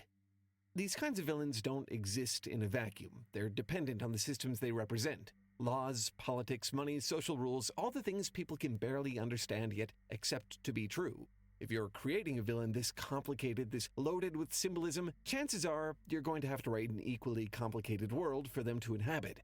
What sort of culture would enable your villain? What established rules do they use to their advantage? And since they're so deeply embedded in the system, how could your hero attempt to challenge them, if at all? Those questions go beyond character writing. They're about world building, which can be really hard. There's a lot to consider when you're making your own societies and political systems. In my own personal projects, I've honestly gotten pretty sick of juggling mountains of post-it notes and sprawling Word documents. So, I stopped using those things, and I Oh, is this switched to an something ad? else. Look at this. This is an interactive map. You Oh, can I've just used World make Ample. one of these and turn your whole world into a map that other people can come explore. Yeah, And but here's a then you dynamic began putting a timeline lot where of you can prices plot out into the it. events of your world and your characters' lives. You can build articles. It was and fun link while them it together like lasted. a wiki. You can build an entire RPG campaign set in your world and run it with a digital GM screen. There's even a whiteboard feature that you can use for visualizing your ideas before you build them out. All of this, in case you don't recognize it already, is part of World Anvil, the single best app for building worlds. It really takes something incredibly daunting and turns it easy, fun even. Oh, and when you're ready, the site also makes it really easy to share your... All right. Enough of this end of the credits ad, which I like. But end the credits ad. I mean, come on. All right. For that there, Tail Foundry. The man in the suit is unchecked order. Very well put. Let's see. AI has ruined everything. I mean, Yeah, yeah. Especially with these data centers that are gonna go nowhere.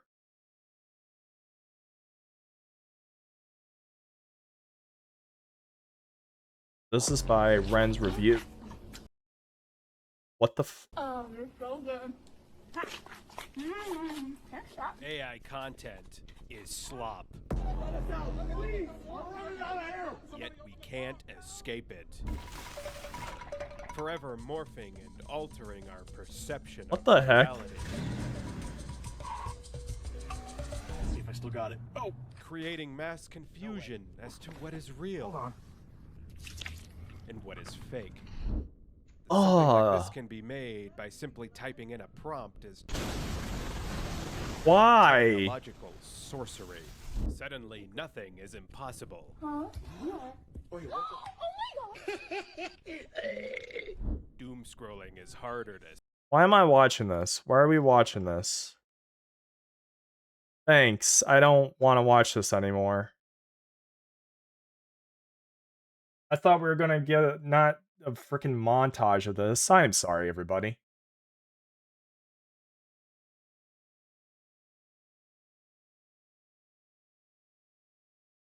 Oh, ew. Why is it on my screen? Out of here.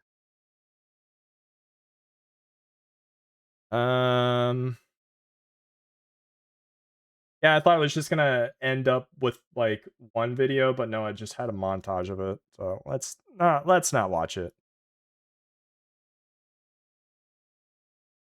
Um hmm.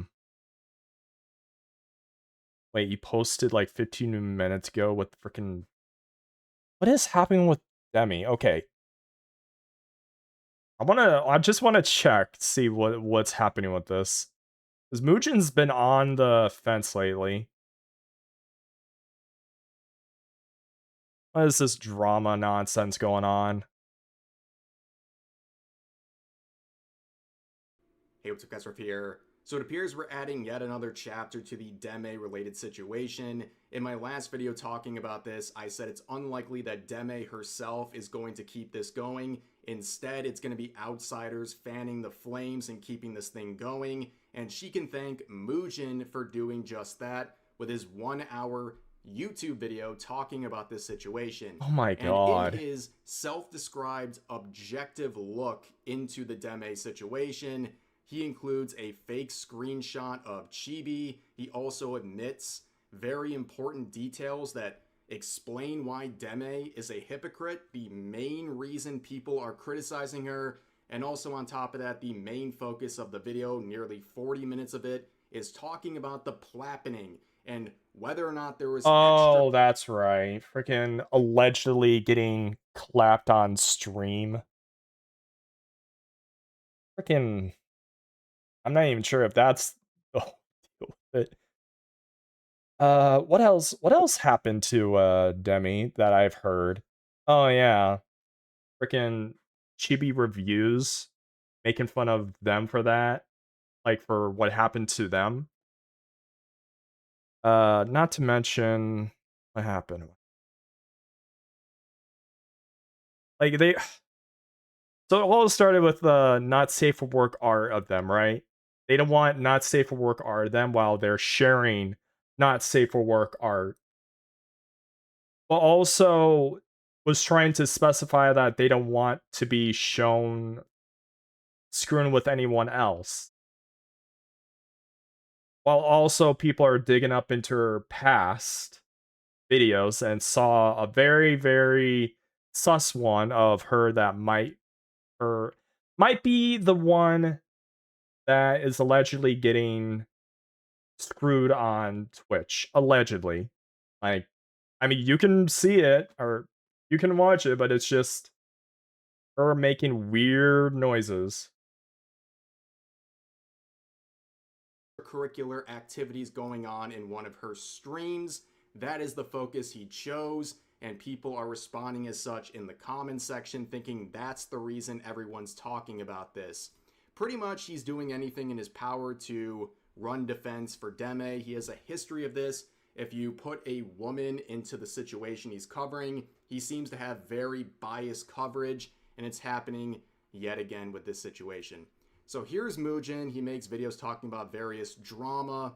And with this whole Deme situation, he saw this starting point and focused largely on the whole stream situation involving her. Now, in his coverage, you can see right from the thumbnail, that is the exact sort of message he is trying to send. But in it, he makes the same mistake that Deme made. In his video, at least the original version of it, he included a fake screenshot from Chibi Reviews, a fake tweet that Deme originally posted in one of her crash outs, where it says, "Went to Walmart today and saw some cute lollies, which honestly made my day," trying to paint him as some sort of a predator. Now, of course, Mugen would have to... I don't know. You need to specify about lolly stuff. Is it like anime? Then sure. If it's... Because a lot of people would be weird about that. But I would assume anime stuff. Edit that out after backlash, realizing it was a fabricated tweet. Now, this is the real tweet in question, just to specify. He was talking about a baby kangaroo. Oh. I'm gonna say. Like. Wait a minute, then wait. Hold on. Walmart doesn't... I don't think Walmart has any... That would be very sus if he actually said that. I'm just like putting two and two together, like, wait a minute, hold on. At Walmart? Walmart, of all places. Yeah, that's a little bit weird. Being held in Walmarts. Now, of course, this was so egregious that even Deme would edit her tweet to remove the inclusion of that screenshot, but Mugen learned literally nothing. Like, it's actually pretty shocking he would include that, because either A, at worst, he included it to be malicious and paint him as some sort of a predator, or B, he didn't do his research whatsoever, because as a part of the timeline of events, you have a very serious one where Deme posted that fake screenshot and even updated her tweets to remove it and didn't want to spread misinformation. Now, calling people a predator willy-nilly is nothing new to Mugen. In fact, with the whole disaster... Can we not be calling people... Can we not be calling people that they didn't do? Like, actually didn't do? That is so stupid. That was his... Like, water down the term. That's what I meant. Oh, there's an ad. All right. LBRB.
Alright, I'm back. And now I'm standing up because freaking it is hot and I don't want to keep on sitting at my desk while I'm sweating. I don't want to open my window either, because not only because I say weird stuff, but it is what'd you put? What'd you put? Oh, I see. I see. You're not gonna be nice enough to like give me some of your food. You have to pay a freaking food tax over here, Rennis. That's the rules. Like, oh, what rules? You didn't say. Well, it's the rules right now. So Gib. All right, let's continue on. Coverage of the Psychono situation in this now deleted video that got over 2 million views. He labeled Psychono as a predator. Now, that wasn't based on any harm to children this guy was doing. It was because he was a serial cheater. And unfortunately, But that's just a cheater, not someone or you know. Why would Mugen do that? Why would you spread lies on the internet? for Mugen, he took the word of this e-girl Himomo, who made this Google Doc that has over 40 million views, where they labeled him not only as a serial cheater, but as a dangerous predator. The same rhetoric we saw in the video where he covered this Google Doc. Now, anybody looking at this Google Doc on a first glance would know how glaring the issues were with it. And we saw all the people involved with it and all the extra stories that came out of this and the women who stepped forward to share their experiences. It all fell apart. In fact, Himomo herself released in the Google Doc a Discord conversation with Psychono when she knew the girlfriend was crying in the other room after discovering all the cheating, and she tried to get with him. She wouldn't let him go. And when he rejected her, shortly after she released her Google Doc. In fact, Mugen would have a multi-day crash out on Twitter where he simply couldn't say, I'm sorry, and be genuine about it. Isn't that ironic given the situation we're talking about? Why can't people take accountability nowadays? They have to like double down, triple down, and quadruple down. That's what I don't like. You can like admit that you did something and then double down, but when all there's information around, people want to double down and say they're right when all that proof is just there of them being wrong. It's like, no, I'm right, you're wrong. And he would go on a whole tirade because people were criticizing him for labeling someone as a predator so willy-nilly. In fact, no one gets between me and my giant lime crush freeze pop. Close as I can get to Jumbo Slurp. Frickin' hey, that sounds delicious. Where do you even get that? My mouth is just watering just from the sound of it. In fact, even Deme would call him out. In the replies of one of his crash outs on Powder for criticizing him and questioning his bias and his reliability as a narrator, Deme would say, Mugen, take a step back. What she said wasn't even unreasonable or a personal attack. Personal attack, interesting. You rage baited yourself in this one. It's fair, in my opinion, to criticize the usage of dangerous predator in the post. You should know better as well. You know what it's trying to imply. So even Deme called out Mugen for this sort of vocabulary, and here he is again sharing a very clearly fake screenshot to paint Chibi as some kind of a predator, and either through his own malicious behavior or his incredible lack of research, he shared that and tried to paint another dangerous set of labels to the person he's covering in his video. And of course, his response to all of the backlash was to release an apology video about the Psychono situation, which he would delete after a week. And he would also kind of coast into the sunset saying, well, still millions of people enjoy my videos, so whatever. Humble flex, which of course Deme is no stranger to flexing on people on the internet. But also in his pinned comment, he also says that lolly represents underage characters, and he corrects himself saying the technical definition is underage looking characters. It's no surprise that he... But isn't underage looking characters, ones that are still above the, 18 range? Aren't they just all petite? Not petite. That's like another body type. Like Garguru. Is that how you pronounce it? Yeah, she looks like young for her age, but she's not. I don't know. It's like an iffy territory here.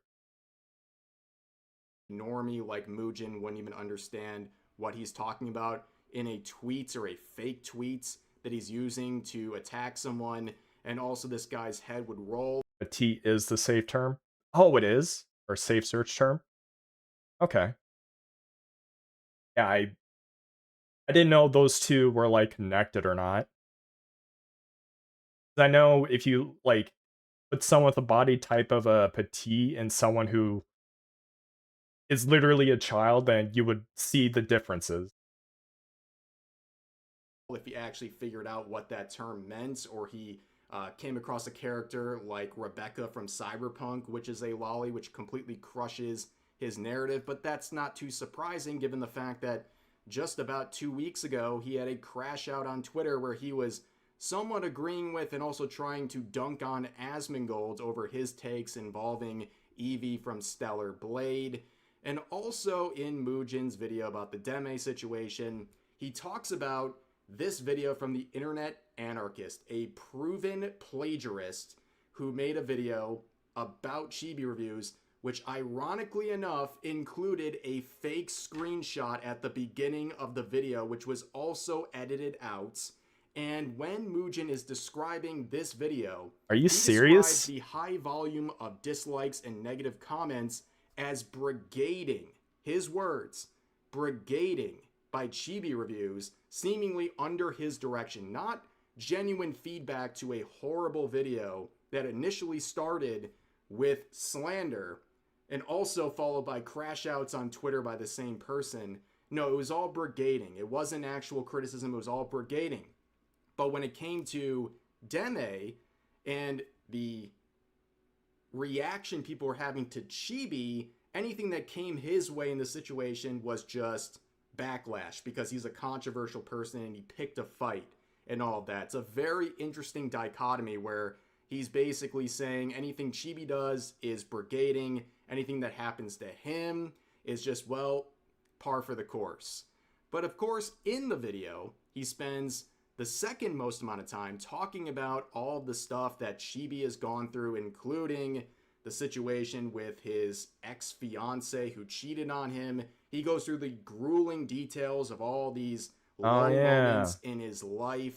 And I mean, I just mentioned that. I guess that is his context for Deme's response to his hypocrisy criticism given her art standard, where she brought up that his fiance cheated on him and then she laughed about it. And at no point ever does Mugen talk about Deme's relationship and the fact that she took back a guy that she alleged physically and verbally abused her. Now, nobody was expecting him to bring that up just to get a dunk on Deme. It was because of the hypocrisy, not only bringing up low moments, but low moments involving a relationship. And when it comes to Deme's situation, man, poor times for the unemployed, I tell you what. All of this just sounds like so many people have too much time on their hands just being on Twitter of all places. She has routinely shamed anyone who wants to bring up her low moments with her relationship. Mugen never shares anything about this. This is like the crux of why people are criticizing her and calling her a hypocrite. How can you make an hour-long video and not include any of this? It just shows an incredible amount of bias, and it's incredible to miss. Seriously? It really is. If this guy thinks he's taking an objective look at the situation, this is a pretty awful way to do so. But of course, when it comes to Deme, another thing he doesn't talk about very much is the apology. He reads the tweet but doesn't really harp on the fact that she calls him a piece of crap multiple times and clearly doesn't feel too sorry, especially given the fact she ran to her echo chamber on Discord and said the apology wasn't even for Chibi in the first place. But he also doesn't bring up her history of hypocrisy when it comes to accountability and genuineness and apologies, which she would launch against people like Cinder, mocking her attempt at accountability and apologizing, saying it's not genuine. And what was the whole thing with Cinder? That was like a while ago. I forgot what was it? Like it was like a nothing and it was like a big thing. Oh, I forgot. Well, it's probably good that I forget because it's probably nothing really important that would take my brain like storage up for it. Let's be honest here. These freaking these internet dramas are like there's like a whole thing with this and a whole thing with that, and then you get like a month worth of content and then it just like gets blown away. you need to basically do better, right? It's incredibly hypocritical. This response would be a great response to her apology or non-apology to Chibi. Who doesn't follow internet drama, live in top gear. Oh no. Anyways, I mean, you're right about that. I mean, I've stopped looking at the whole internet drama and just like I look at well, it's not that I don't look at it, it's more, oh, here's a video of whatever happened in this, and then I look at it for like a minute and like, okay, that's all my information. Got it. And then there's another and another and another. It's like, okay, what is happening? So instead of focusing on the main criticism, which is the hypocrisy, he spends about 40 minutes of his video talking about the plappening, whatever you want to call it. I know it's a bit of a meme. It's a debate about whether or not she actually was doing something with her boyfriend or anyone on stream. And as I have stated, I don't really care if it happened or not. Nobody really knows for sure. The only reason why I've even brought that up is because of context, because she would respond very, very routinely to people bringing up this possible scenario, and she tried to divert the narrative over to that instead of the hypocrisy and mean girl behavior. Well, it's not like she's gonna get in trouble anyway. If she does get in trouble, it's like what, like a day ban? Meanwhile, there's like other content creators that actually slapped on camera with a reflection and got like what, a week ban, not even a permanent ban. And don't get me started with the whole censor thing with all the streamers and you know, the streamers with the black bars on them, or like the cameras not going below their chests, that sort of thing. Can't forget about those. Ugh. And guess what Mugen does? He sweeps for her. He does the same thing. He focuses largely on this. And it's reflected in the top comments talking about the getting railed on stream part is a litmus test for the terminally online. That is the majority of the comments. They're talking about that situation, not the hypocrisy, because the hypocrisy was never given to them. And that was seemingly intentional. How else do you explain this situation? And also, just look at these comments. He's an ICE supporter. That's all I need to hear. What? Oh boy, the virtue signaling is very strong in the comment section as well. But of course, Mugen would post this onto Twitter, and he's getting absolutely bodied. There's proposed is this true? And he's getting 300 likes versus 300 comments, and almost all of the comments are dunking on him, saying another garbage video full of misinformation, fake tweet, and another proof that Mugen is incapable. Wait a minute. Emerald Apple AI Emerald Apple. And look at the freaking picture there. Is that an AI art of some random, well, not even random, like an AI art? Like, what has happened with this comment? Like, I know it has a blue check mark on it, but what is... Whatever. I'll leave it to the imagination. Of doing thorough fact checks. I'm guessing he's gonna glaze Deme in this video and crap on Chibi. We all know you can't fact check after the psychodrama. Stop embarrassing yourself. You want to be third-rate journalist. Objective, dude. You're one of the least objective ones here, objectively. Deme hates not safe for work post. Deme repost not safe for work post. Chibi Review says it's hypocritical. Deme, oh wow, you got cucked? LOL. That's the drama. Of course, League of Legends? Ignoring the layers of hypocrisy, but yeah, it's not really the focus, shouldn't be on the whole stream situation. That was not why this all blew up so quickly. It was the crash outs, the hypocrisy of Deme. That's what was the real focus here. And this person says, doesn't realize the drama started because she was making fun of a guy being cheated on. That almost led to an attempt.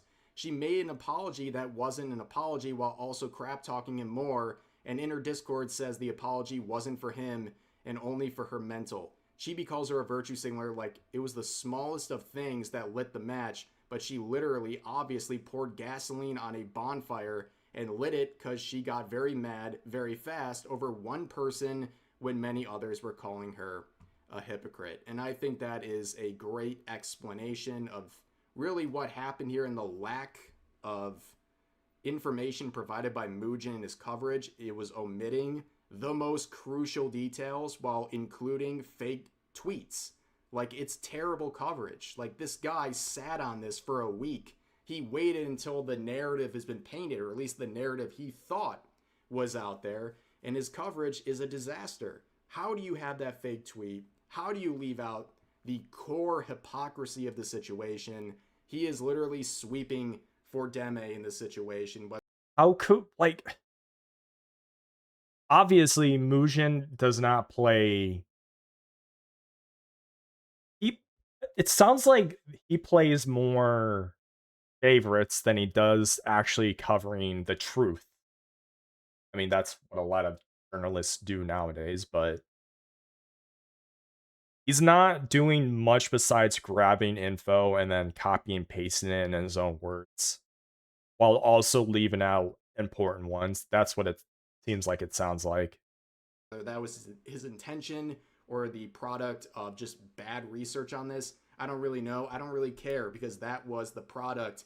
He has ran with a narrative that makes Deme look much better and omits the most crucial parts of this situation that drew her the criticism in the first place. I'm not too surprised at this point that Mugen is fumbling the ball and feeling very free to put in very serious stuff into his video that ultimately turns out either fake or incredibly disingenuous, but here we are. But anyways, that's going to do it for this video. If you guys enjoyed, please consider giving the video a like. Thank you, Rev says Desu. There's actually one video I wanted to watch in my playlist.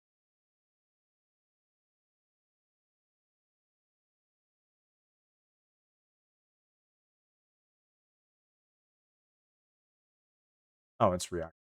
Oh. Then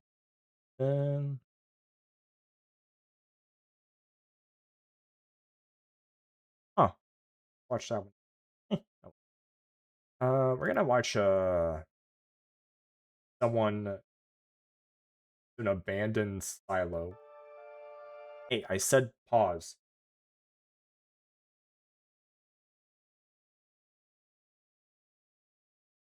Alright, this by Gavarino. I don't think I've never even known about this guy.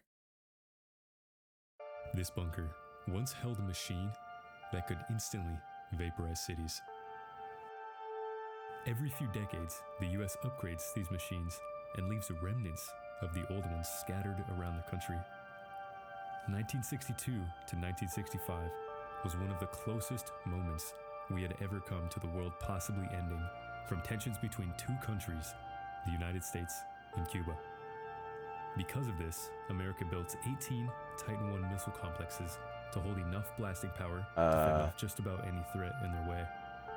Are we just In getting a this video, history thing? We'll be going over 160 feet deep to explore what's left hidden in one of these complexes. Yeah, there's no graffiti around. That's when you know that no one lives here. Or if they do, then it's very conspicuous. But I mean, then again, who would want to live in a missile silo? And plus, how did they even get in here? Out here in Colorado, sun is going down. It is nice and brisk. Solid 30 degrees plus wind, maybe 20 plus wind.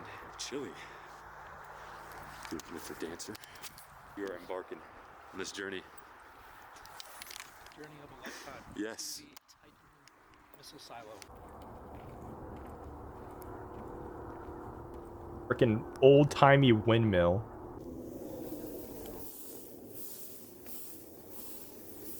Gotta walk through all this. How did he even find it here? What are they doing? Why are they working at this time? Very peculiar hour to work. Dude, his spotlight's so bright. Oh my god. He might be able to see us. You'd have to really stare. Well, me who doesn't follow internet drama. Oh, freaking! I hate. Aren't all missile silos, abandoned or otherwise, still government land and highly illegal to trespass on? That is a great question. That is a great question. Oh wait, why am I asking friend for that?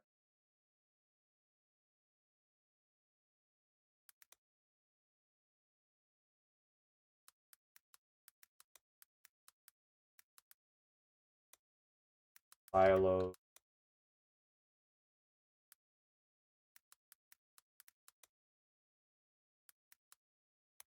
Property?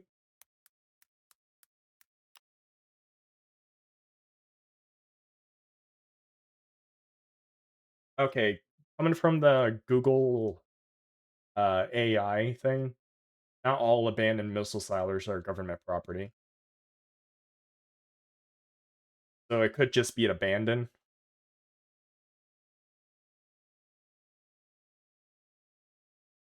Because he just said he might be able to see us, and I'm already in the feeling he does not have permission to be. It's either he doesn't have permission, or they didn't really care about permission. He's focused. He's focused. There's no way. Bro, I'm like tripping balls. Like, we went way too far. Prefer to not be buried in a missile silo today. That would not be appreciated. Why did you just made it to the entrance? Wait, why did you guys go like during the night? Couldn't you just go during the day? We made it. Unless you want to make things spooky. Do you want me to go first? And plus, with those workers over there, like I don't think they give a lick of crap about who's over at that place. Like it's not their business, unless it is their business. But from what I've known about workers and stuff, like as long as you're not over there, like over at where they're at, they don't really care what you're doing over there. Oh boy, am I about to start routing for black mold again? I knew it! Rennis, I knew you were going to... You're gonna pull that out. I want you to go first. You've teleported into the realm of the missile silo. Wonder who this guy is.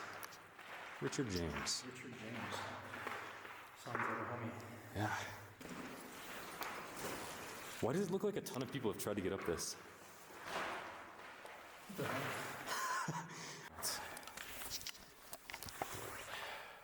hell? At least it's not for themes to come, right? You see a bunch of scratch marks heading into, like, trying to get into the fan above. That would make good. That would actually make a good storytelling thing, or like a horror movie or something. Like two people go into like this one place, they jump down, and then look over at their like place they were jumped down from, and like there's just a bunch of scratch marks going up to the fan. Oh man, that would be a good storytelling technique.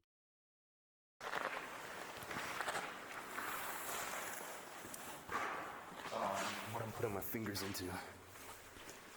Oh, they're not even wearing gloves either. Yeah, there's like Wait, what did that say? Tommy is a good... Today is a good day to die. I see there is graffiti in here. Is this a blanket? It's like a military blanket. Yeah. Camouflage, not military. Yeah, someone's been living here. Could be. There's like little drawings on these two. That's nice.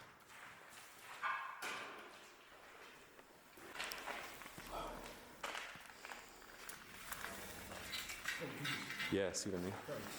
Oh man, that is super dangerous. Yo. I mean, honestly, everything here is dangerous. When the vents start hissing, someone goes missing. Yeah.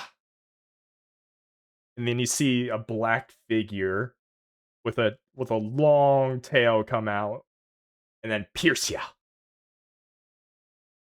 And then bite and then take their mouth on and your brains. Miss.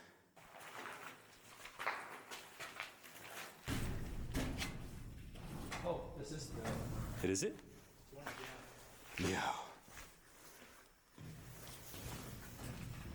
Watch your step because yeah. Very, very long drop. Watch your step, jeez. Oh my. Whoa. Yeah, pretty massive. Yo, stay there. This is a sick picture.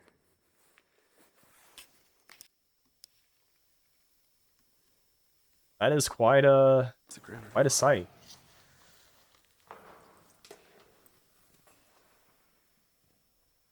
That is not focused.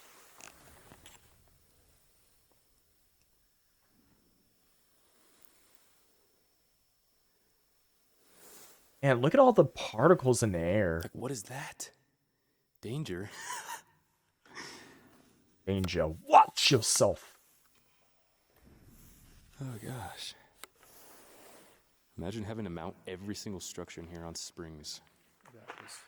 That's a lot of work. A lot of engineering went into this concrete structure. But I'm intrigued with that, like, whatever that is. Which one? The like weird, that like crate thing. Well, that's a bunch of, I think that's asbestos in there. Oh, nice. Asbestos? Oh. I could not read it. Only the barrel. The barrel. I wonder what's in it. Freon.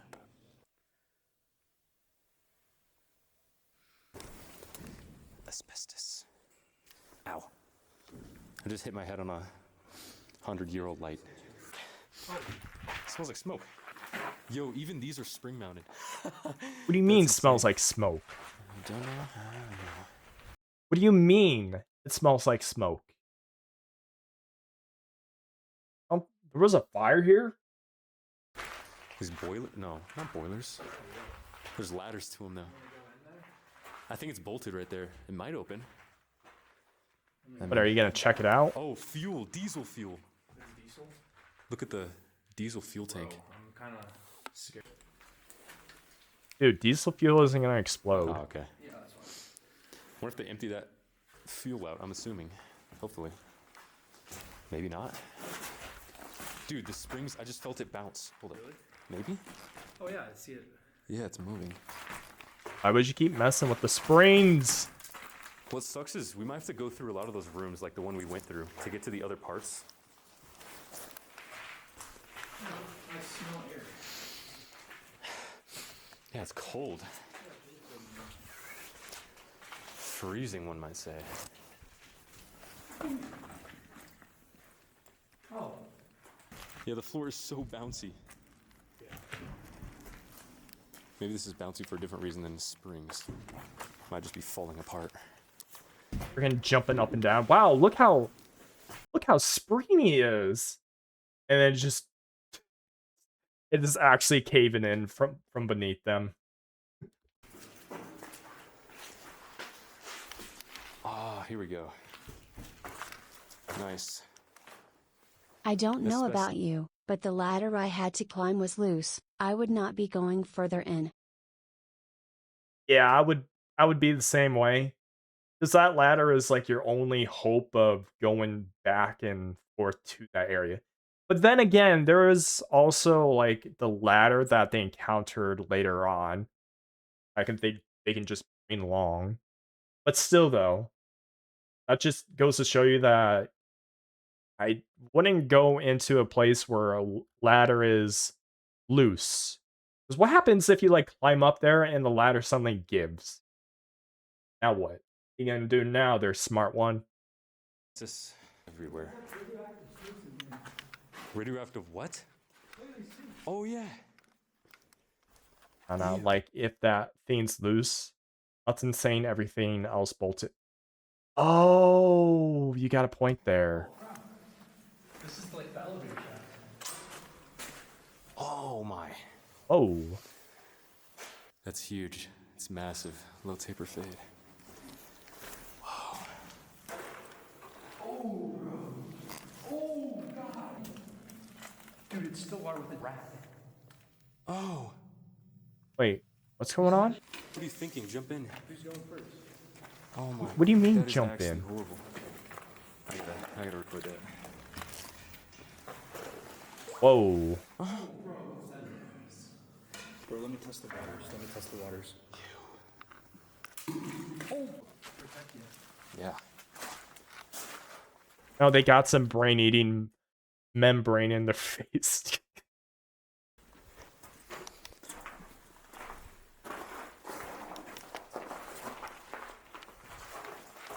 This room over here seems decently preserved. I'm surprised a lot of this stuff isn't flooded. Not sure if there's anything inside. Can we get up close? I really want it. Oh my. Oh my. I did not know this existed. Did you read this, bro? Whoa. What's that say? Natural. I don't know, but dude, I did not know this existed. I've never seen this. Yeah, it's pretty long. Oh my.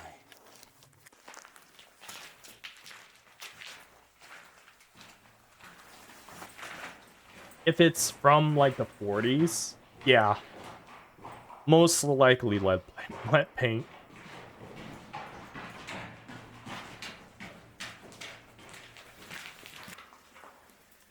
Oh, I do it right.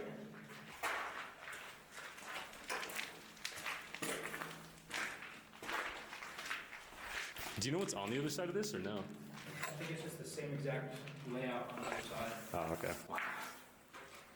Yeah, that's so much farther than I expected. Oh, yeah.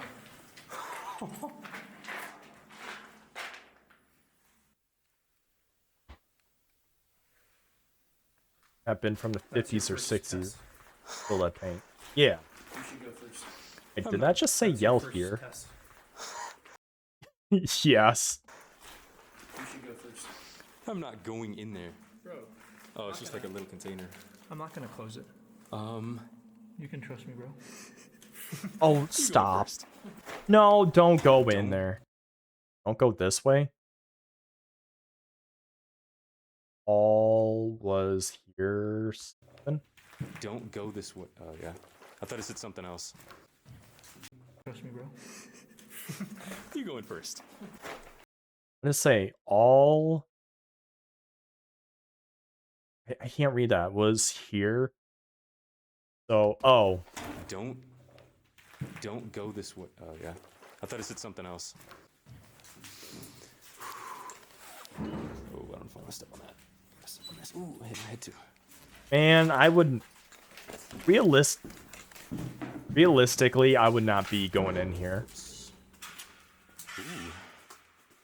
Because I'm really horrible at just walking around and quarters. not watching where I'm This is going. definitely meant to withstand more than our weight.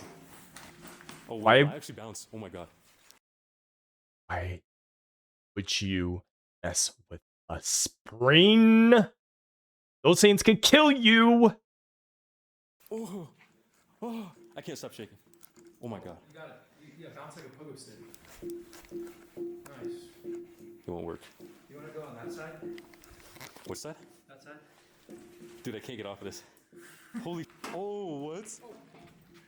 Why would you be messing with this stuff? You ready? Yeah.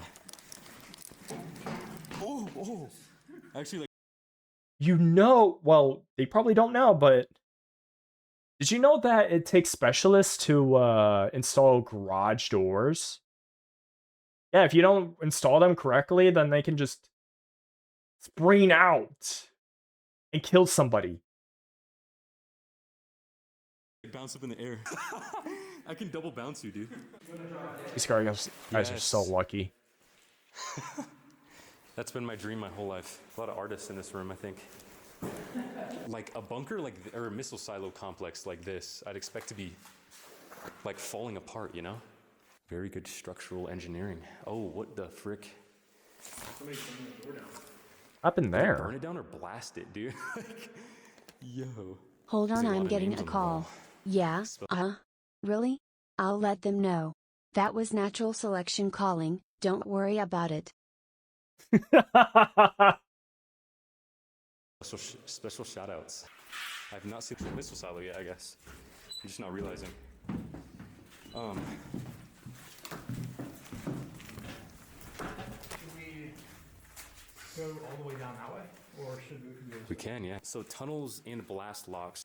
Launcher area number 1. I think we made it to our first destination. Oh, they were going here on purpose?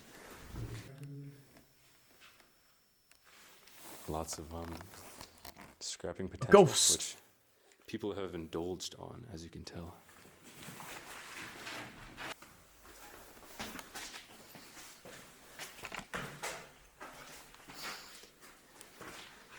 Dude. Yeah, maybe don't. Oh, it's a watch for can. Asbestos, probably. Yeah. Probably try not to step on it. Yeah. That'd be bad. Oh, now they're worrying about asbestos. There's a lot of smashed bottles. It's kind of crazy how there's very few tags. It's our first launcher. Oh my, the amount of particles in the air is insane. Yeah, good thing you have that very thin rag around your faces. Dude, last time I was here, there was a bull snake that was attacking us. Oh. We had no idea where the noise was coming from. I don't know if this is even a launcher, is it? It's like filled with... Oh. This is really small, I feel like. We were hearing like a noise over there and like kept trying to attack us. How is this a launcher? There's no like... There's a tiny hole. Dude, low key item.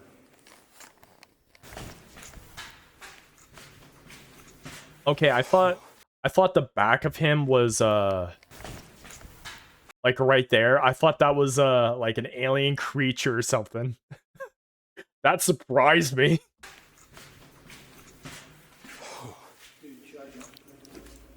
Oh my.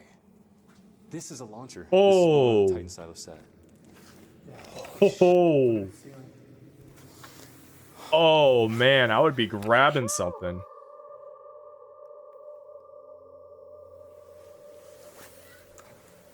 It goes so much deeper too.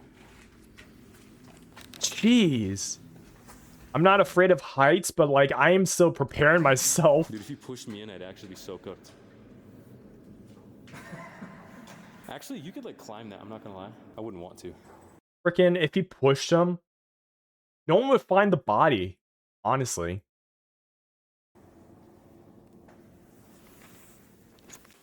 If you think about it.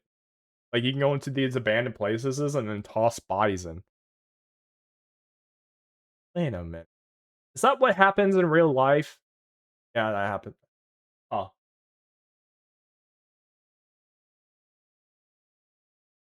I had to stop and think about that for a moment. That's shiny, that's not good. Oh, man, look at those particles. Just had to show you guys this real quick. Old newspapers in here. A village. And that, I believe... I believe those are asbestos bricks. I could be totally wrong though, but I thought I got told one time that they're like shiny. I was just in that area right there through those holes. Climbed through a tube into the missile silo. Can't see much in here.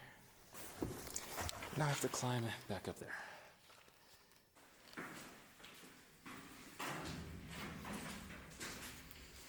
I mean, it must be fun for them to, like, look in abandoned places.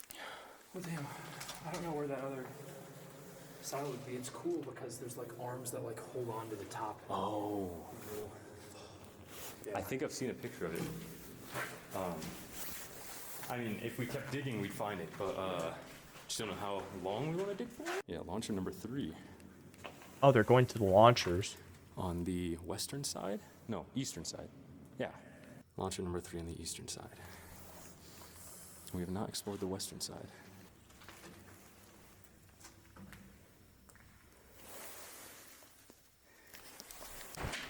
This is like how my nightmares. Yeah, it is. I'm running in my nightmares, literally never ending. I don't know why you would run. There we go. Yeah, I'll be afraid to like hit the things on the side there. Bro. Ew. Oh, Here's found the flooded water. bathrooms, dude. Oh, here it is, bro. Yeah. Who's that? Oh, that's sick. Yeah. Wow. Dude, you could see the whole, see the arms for opening the launcher. Oh, hey, The Cassius. doors, the silo doors, what'd you call them? We've already established, these two did not invest many stat points into intelligence or wisdom. Nope. How's it going there, dude? It depends on if that counts as a launcher or not. Because it didn't say launcher on it. Maybe it got looks like a scribbled missile off. silo, so. At least 2, maybe 3. Yeah, this launcher, it didn't say anything about launcher, but it did say lawn chair, so it must be for lawn chairs. I'm looking for launchers. I'm good, how's you? I'm fine. I'm fine. We're watching some videos and just hanging out. Hope you can hang out with us. We're in Vault 101. We need the Titan armor, some Nuka-Colas, some Nuka-Cola Quantums, some Radaway. After this whole sitch. We're gonna skibbity out of here right now. We are very much skibbiting out of here.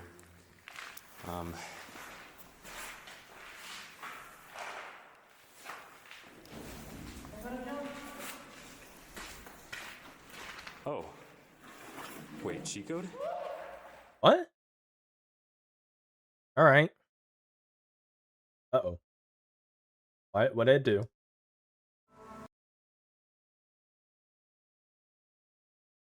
Oh, it's going over to this one. Why? God, I had it. Huh.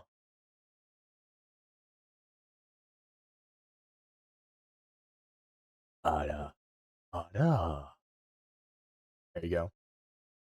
There's your ara. Foreign U.S. government asylum with beauty.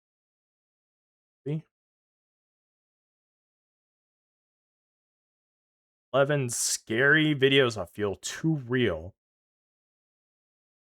Must stress that this is directed at 2 in the video, but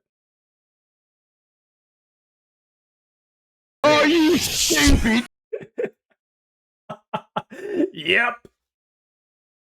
Yep, that's freaking people who do this stuff. I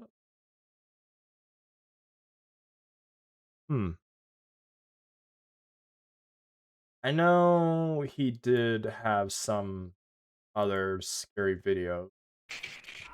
Nope. Get back. I just want to make fun of him. Oh yeah, it was a day ago. Any of them that are short? Ooh, I love footage stuff. Or footage from the woods.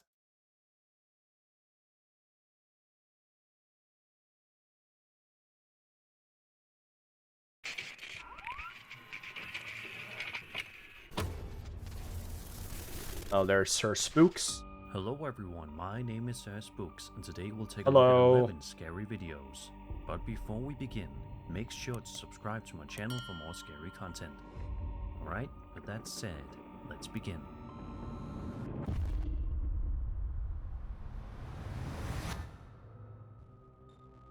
This first video we'll be looking at comes to us from a TikTok account known as Native Queen 97 and shows a piece of Ring doorbell footage captured in the middle of the night. In the clip, the homeowner steps outside, seemingly to check on something, either near the garbage cans or possibly his car. Everything appears normal at first, but something unsettling is happening right behind him. Watch this.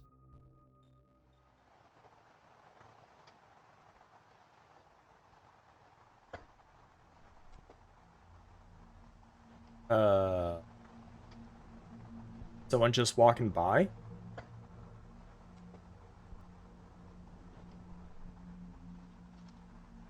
Don't tell me they're gonna say that's a ghost. Oh. Oh, what happened there? Right here, if you pay close attention, a strange figure can be seen moving along the sidewalk. The shape appears pale and somewhat transparent, almost blending into the darkness as it moves. Then, just as suddenly as it appeared, it seems to vanish. To some viewers, the way the figure fades out makes it look less like a solid person and more like something not entirely there. Thanks, Renus.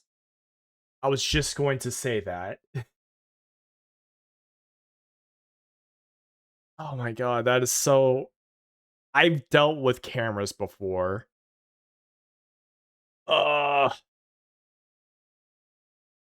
Almost like a ghost, passing through the scene unnoticed.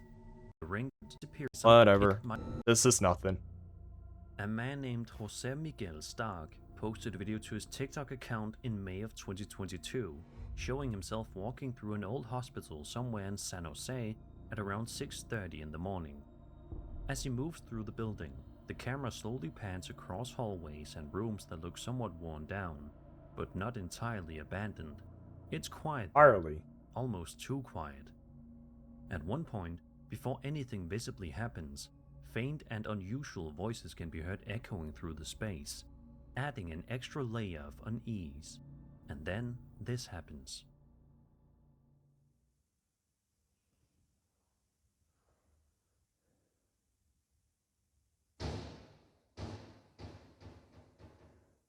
Cheiro ar.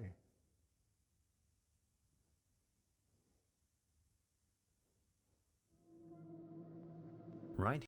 You know, for someone who's recording nothing, they got a whole lot of something at that right moment.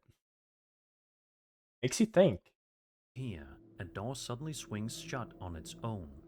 There's no one visible nearby, and no clear reason for it to move like that. At the same time, a faint white shape appears on the door's window, something that briefly resembles a ghostly figure. That's a easy ghostly to see figure? why some would interpret this as paranormal activity, an unseen presence making noise and interacting with the environment. That looks like someone held a mirror and then pointed it around. That's what it looks like. At the same time, the white figure is likely just a reflection on the glass. Just said that. I just said that. Possibly from the surroundings or even the camera itself. As for the door, it could have been slightly open. Well, I said mirror, but glass, you know what I mean. And pulled shut by air pressure or passing draft within the building. Even so, hearing unexplained voices followed by a door closing on its own in a quiet hospital is enough to make anyone uneasy. Because sometimes it's the build-up that makes the moment feel far more unsettling than it should. Yeah, but here's the thing, the person recording it knew that was going to happen. Which is strange in and itself.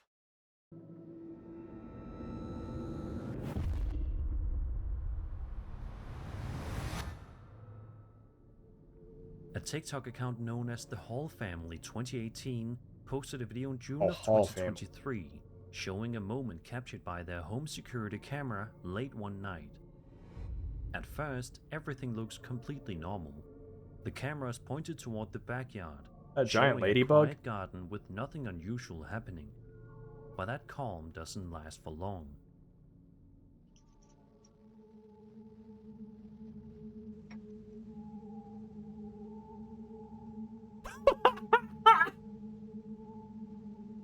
What?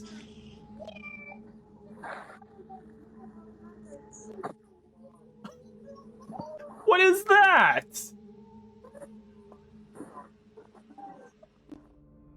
Right here, a strange, ghostly shape can be seen hovering above the garden. The figure appears light in color and almost mist-like as it lingers for a moment, before suddenly vanishing without a trace.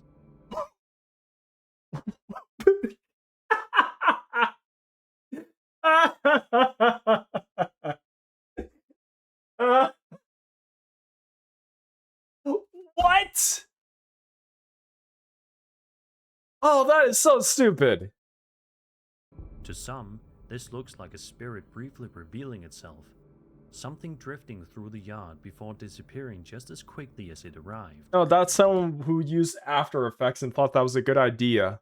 It's also possible that the figure is something more ordinary, like mist or dust. But That's the timing of the not- event shown here is what makes this footage so mysterious. Either way, seeing something silently hover over your garden in the middle of the night is enough to make you start Mist or second-guessing. dust? Because when something appears and then vanishes without a trace, it leaves behind more questions than answers.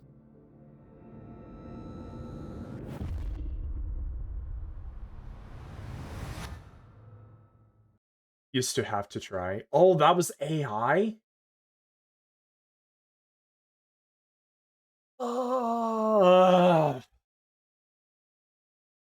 And that would be more fun to do if it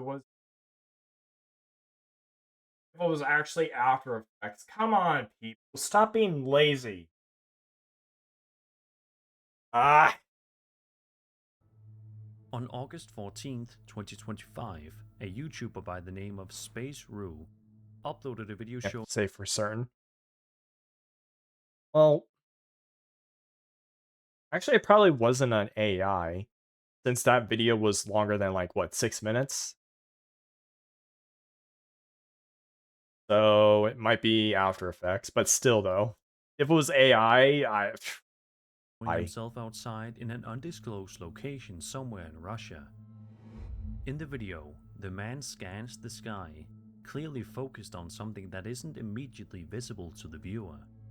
For the first part of the clip, it's unclear what exactly he's trying to capture, until suddenly it reveals itself.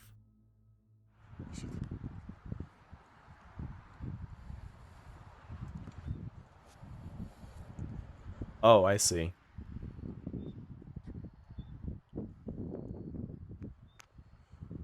What, they were using a glass thing?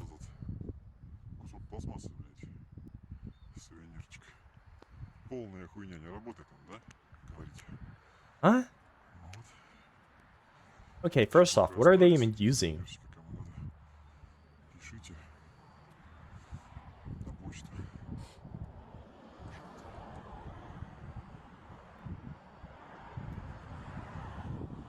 Honestly, it could just be After Effects being used here.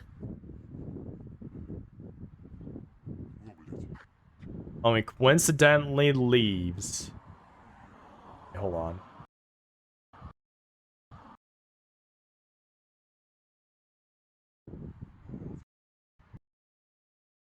Okay, I need to see something for science. We're putting this at slow.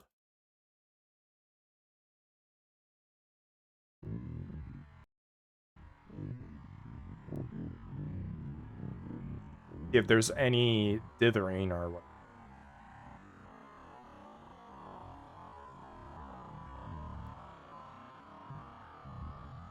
Yep, it's fake. It keeps fading in and out. Who's with the camera? Right?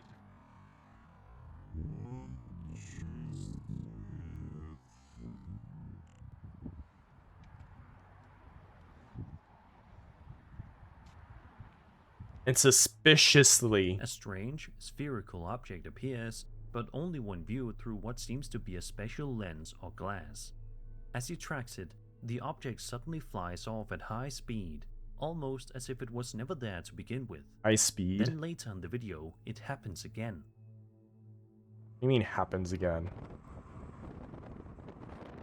How do they even know it's there?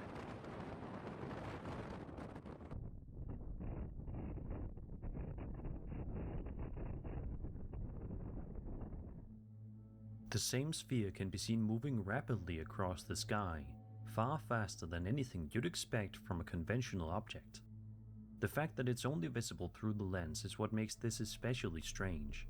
It gives the impression that whatever this isn't meant to be seen with the naked eye. What makes this even more interesting is that sightings of metallic-looking spheres or orb-shaped objects have become increasingly common in recent years. Oh. Bad. Alright, I'll be right back, Gems.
Welcome back there, Gems. Well, back to seeing the orb. Reports from both civilians and even military personnel describe similar objects. often smooth, reflective spheres with no visible propulsion, appearing all over the world. In fact, orb-shaped UAP are now considered one of the most frequently reported types of sightings, with thousands of cases logged in just the past few years. Some official discussions have even acknowledged that these kinds of objects are being observed globally, yet still remain unexplained. That context makes footage like this feel a little harder to ignore. To some, this looks like a genuine UAP, something operating beyond normal visibility, only revealed through certain equipment. At the same time, it's possible that there's a more mundane explanation. Either way, watching something appear only through a specific lens and then move at that kind of speed across the sky is enough to leave you questioning what you just witnessed. Number 3. Oh, we're gonna watch some forest video. 1843 posted a video to the True Cryptozoology subreddit not too long ago that's been causing quite a stir, and it's not hard to see why. The footage appears to have been filmed years ago on an old camcorder. In it, the person recording is walking through a forest in broad daylight, casually looking around, until they come across something deeply unsettling. Oh?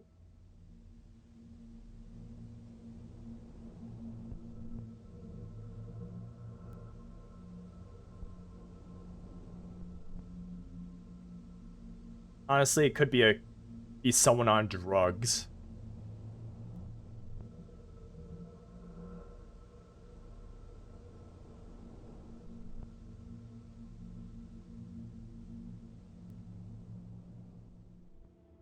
As the cameraman zooms in, a tall, extremely lanky figure can be seen in the distance. It slowly moves closer, its posture appearing unnatural, almost off in a way that's hard to describe. I'm gonna call it as someone on drugs. The more uncomfortable it becomes. It doesn't move like you'd expect, and there's something about its presence that feels wrong. There's some sad, unfortunate person did drugs. It's now tweaking out of woods. So old camcorder, even though you can literally just find filter. Well, true. Those familiar with the cryptid lore, this immediately brings to mind the Wendigo, a creature often described as tall, thin, and associated with forests and isolation. At the same time, some believe there's a more grounded explanation.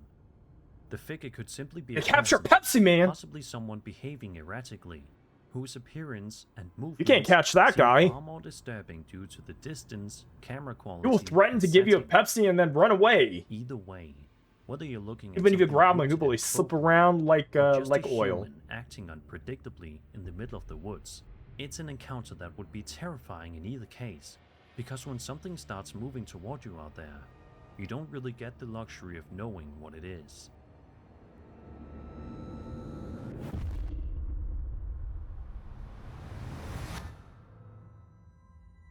I think it's safe to say most people would assume that retail stores are some of the safest places you can be when it comes to avoiding anything paranormal. Isn't it supposed to be in the woods? However, this video posted to TikTok by user rtech18 seems to suggest otherwise. You can always hear when he's around. Loudly hear, Pepsi Man! You good, Renus. I figured. In the footage, we follow the uploader as he walks through the store, moving down different aisles while filming. Wow, the woods is looking seems a bit on edge, but at first it's not entirely weird. clear why. That is, until this happens.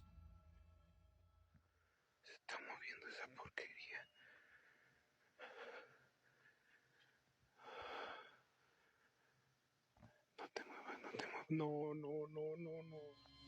Did you catch it? Right here, if you look closely, what appears to be a creepy face can be seen peeking out from behind. These are some weird-looking woods. Weird-looking woods, right? Just barely visible, as if it's watching him from the shelf. And that's not all. A shopping cart nearby also appears to move on its own. Oh, I can kinda see the face. Without anyone touching it. The uploader then continues exploring the store, and things only get stranger. Are you sure it's not just the trick of the eye? Ya no sé si reírme de nervios, reírme por no llorar, ya no sé ni qué hacer. Tú como vamos, sácate la vida. Oh no, someone pushed a ball off camera. Out of nowhere, a ball suddenly begins rolling across the floor by itself, moving with no visible cause.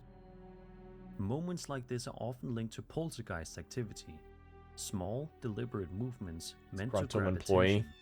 At the same time, there's the chance that this was staged. Go up to just the bored. face could have been someone hiding behind the shelves, while the card and ball may have been Junkie. moved intentionally from out of frame. I would really think it's just a bored employee. But once you start noticing everything happening back to back, it becomes harder to brush it off as coincidence.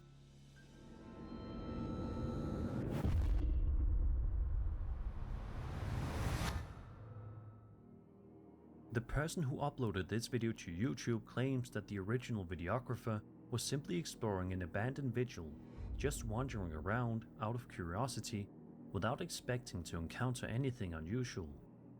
They were dead wrong. Bathroom again.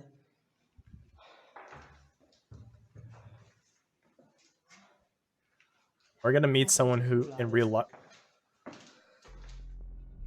Almost immediately, within just a couple of seconds, a figure can be seen standing in a doorway. It's faint, but clear enough to make out what looks like a human shape, just standing there, watching. The figure, which many describe as a ghostly girl. Ghostly girl? That... How do you even know it's a gender it is? It looks like it has the cloth over their heads and just like peeking through the cloth or something. Ah, yes. I too point my camera at the ground while filming. Seems to linger in the background, as if quietly observing everything from a distance. To some, this looks like a classic apparition, a spirit tied to the location, revealing itself only briefly before fading back into the darkness. Of course, there's also the chance this was staged. The figure could of course simply it was be a person staged. Positioned in the doorway, using lighting and distance to appear more ghost-like on camera. Either way, spotting something standing silently in a doorway in a place like that, even for a second, is enough to completely change the atmosphere. And once you've seen it, every shadow in the building starts to feel a little less empty. And that was 11. That sucked. Anytime I see these scary videos, they're not scary at all. Probably there was one scary video there, and it was just a couple of guys that were like looking around the place, and then one guy went into the bathroom, saw this black figure, and it was put up, with its while just plopping down on the floor. That was actually a creepy one. Even if it was staged, it was creepy. What was this video that you sent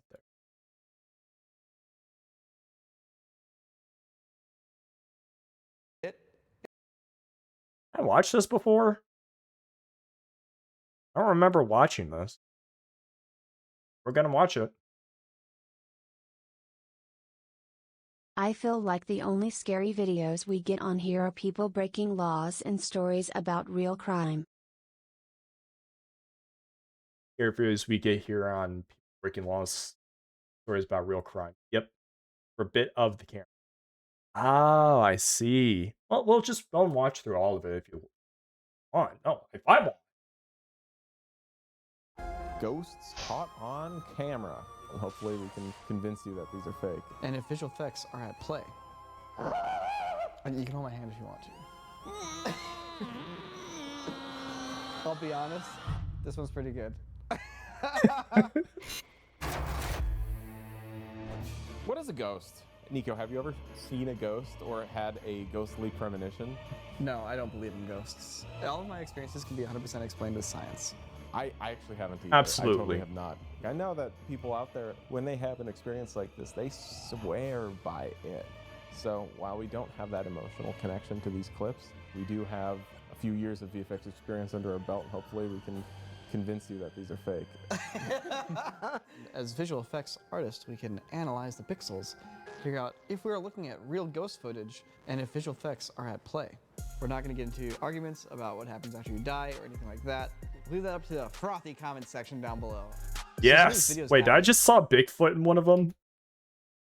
Or anything like that.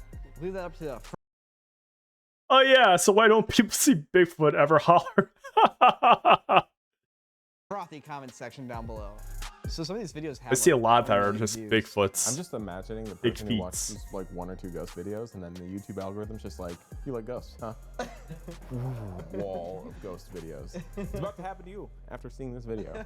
Sorry. Oh goodness. Oh goodness. What do we have here? Ghosts caught on camera. All right.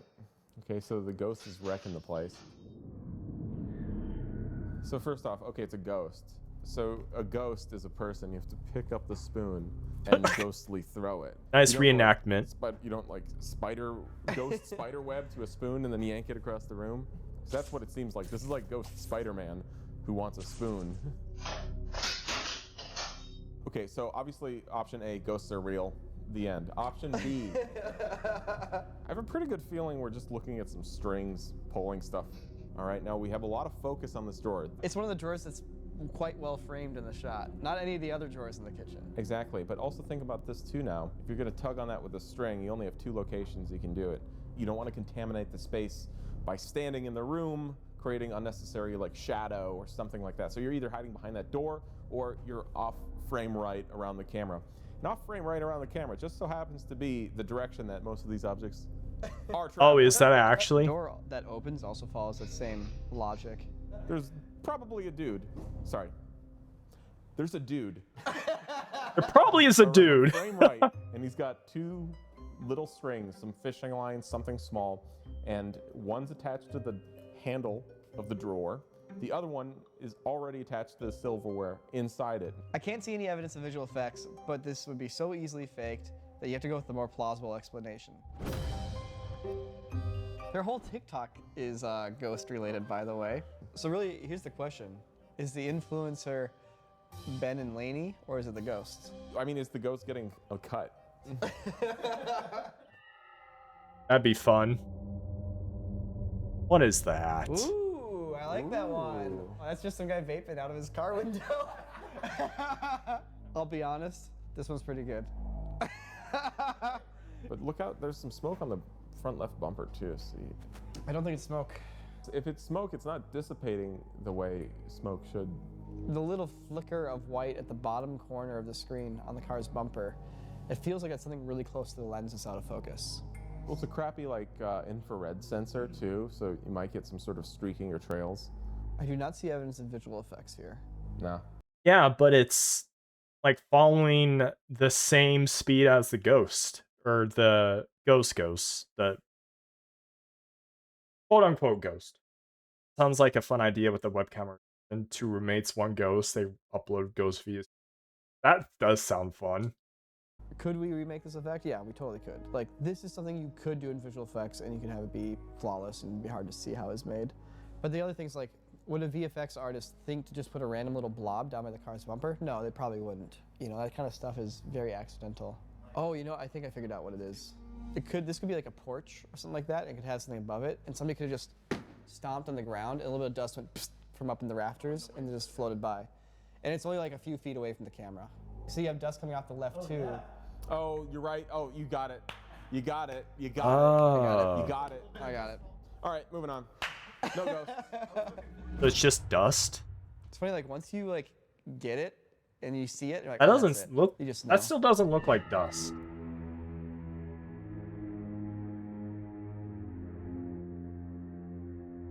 This is just low shutter speed.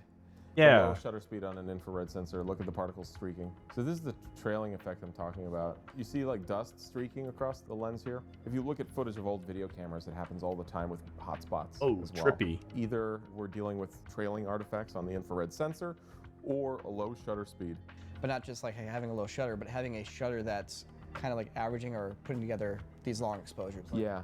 Most cameras take a frame 24 times a second or 30 times a second, but sometimes you need so much light that you can only capture a frame, say, once every half second or once every second. Something like the background, which isn't moving, will appear really solid, but the person who's moving is basically just turning into a big motion blur as they keep going across. The reason he's disappearing over there is because the only reason he's being illuminated is because the camera itself is pushing out infrared light into the space for it to pick up, for the sensor itself to detect. And once you start getting that far away, you're leaving that natural area of where the infrared light is. Because look how bright everything is.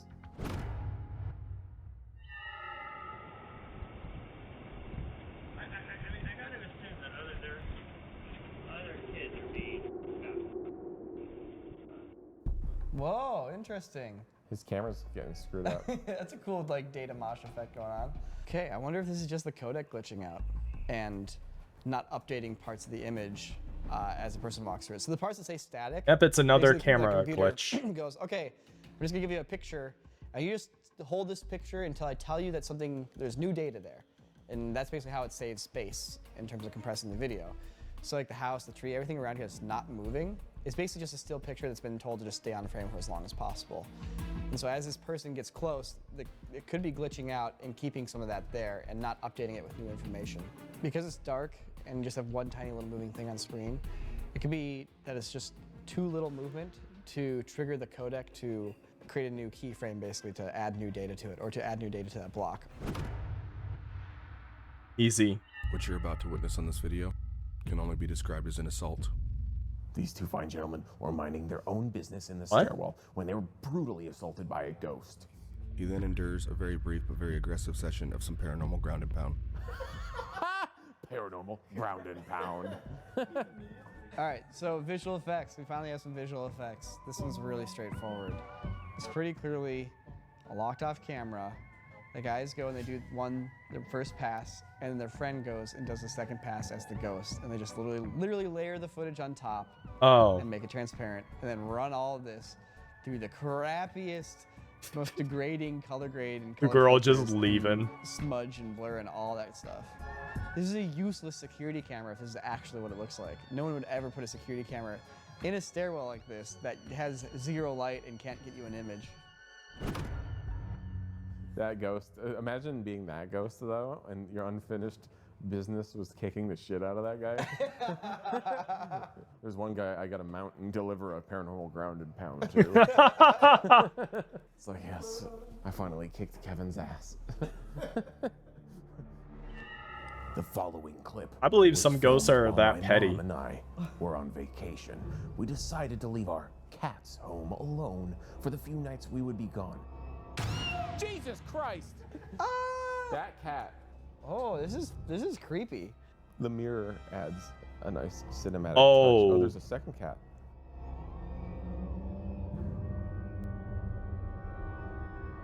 And you can hold my hand if you want to.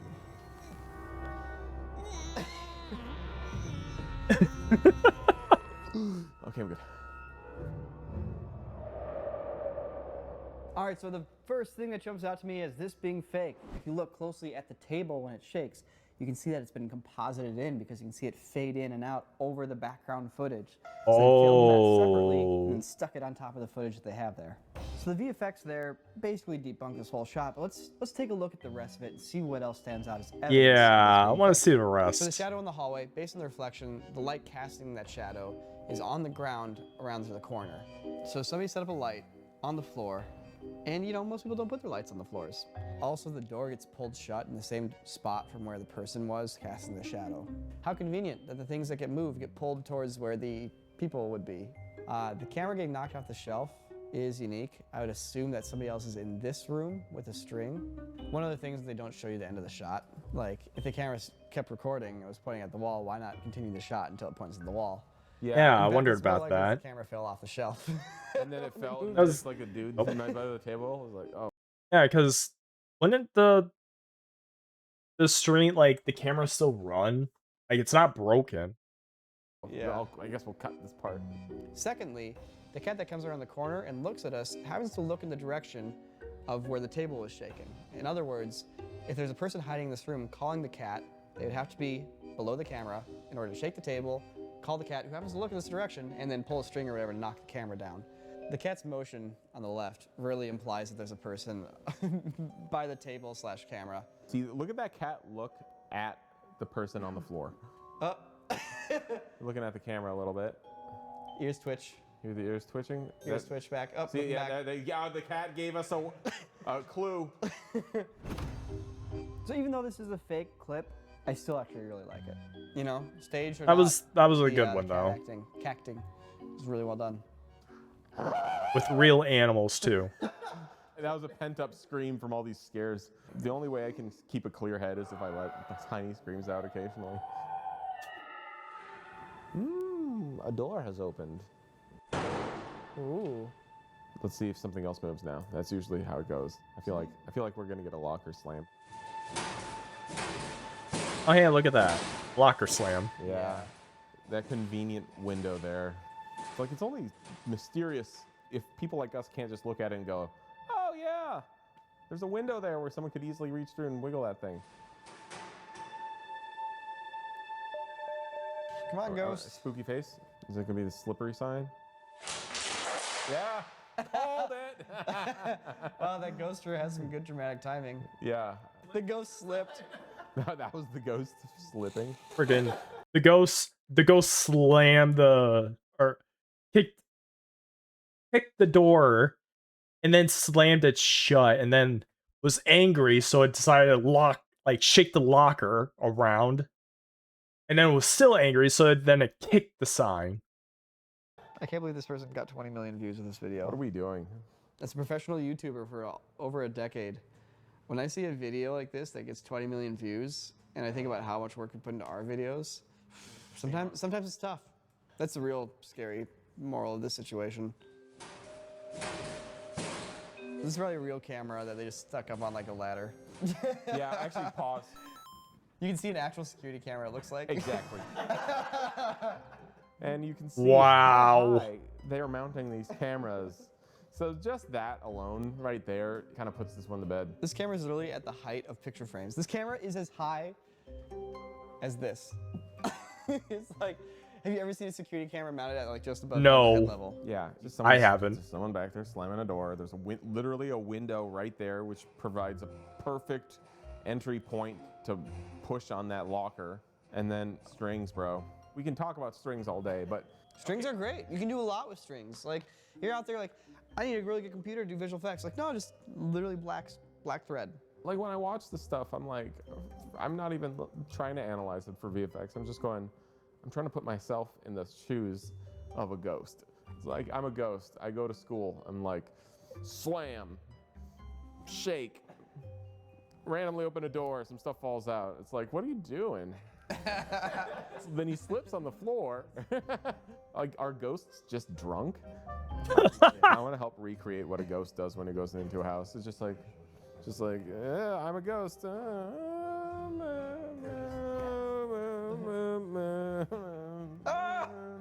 It's like, what are you doing? Just bumping into crap. A very, very clumsy ghost. All right, so after we recorded this video, I heard some really weird noises from this hallway. Maybe somebody's just playing a prank on us, but I grabbed my sound recorder. Let's go in there, see what we can discover. All right, let's see. Oh, I'm hearing something. Hold on, I gotta turn it up. Oh, great spirits, if you are there, I was make just having a yourself hard known. time in the bathroom. I've really been enjoying CorridorDigital.com. No ads, early access to exclusive videos. Cinema Dungeon's freaking awesome. Oh, great spirits who do not rest in peace, why are you so agitated? Crew Cut Season 2 is dropping, and I will not rest until I see it. Huh. Wow. Oh, great spirits, what treasures lie in wait for us? 50% off on merch, live hangouts with the crew. All the Corridor videos you know and love are even better. All right, so that's just an ad read. I think the signal's coming from this room. All right, let's go. Let's check it out. But it's a fun ad read. CorridorDigital.com.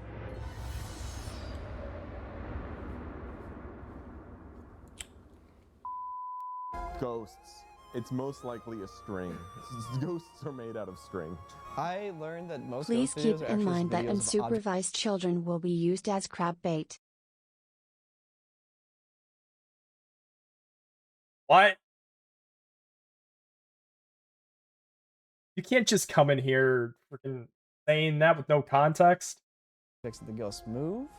I was hoping for like more videos of like, you know, a girl in a colonial dress like floating through the air or something like that. But no, there's actually very little footage of actual ghosts. The little smoke puff, that sent a tiny chill down my spine. Yes. So Halloween comes around every year, in fact, and so for next year, we need some good ghost videos. Please leave a comment below of what you think the most convincing ghost footage is, so we can look at it. All right, guys, happy Halloween. Have a safe time trick-or-treating. Hooray. Thank you, Corridor crew. Alright. I am very, very, very tired. Probably can hear it in my voice. All because it's very hot and humid. So I'm gonna take the time to raid on out. I will be back tomorrow, depends. I not sure what I'll be doing. But I'll let you guys know. But yeah, I'm gonna go and raid on out.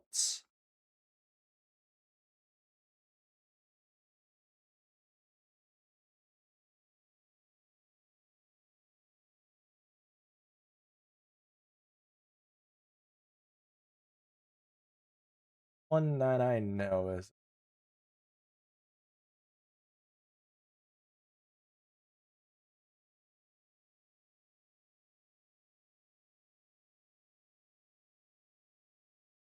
let's raid into Lucia.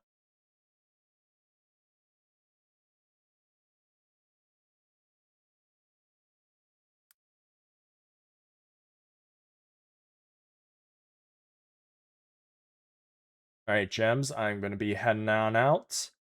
Thank you all for watching. I will guys see you tomorrow. I don't know what I'm gonna be doing. I might be streaming early. That really depends, but I don't know. I don't know. I'll let you guys know on off topic placer announcements. But anyways, take care. Good night.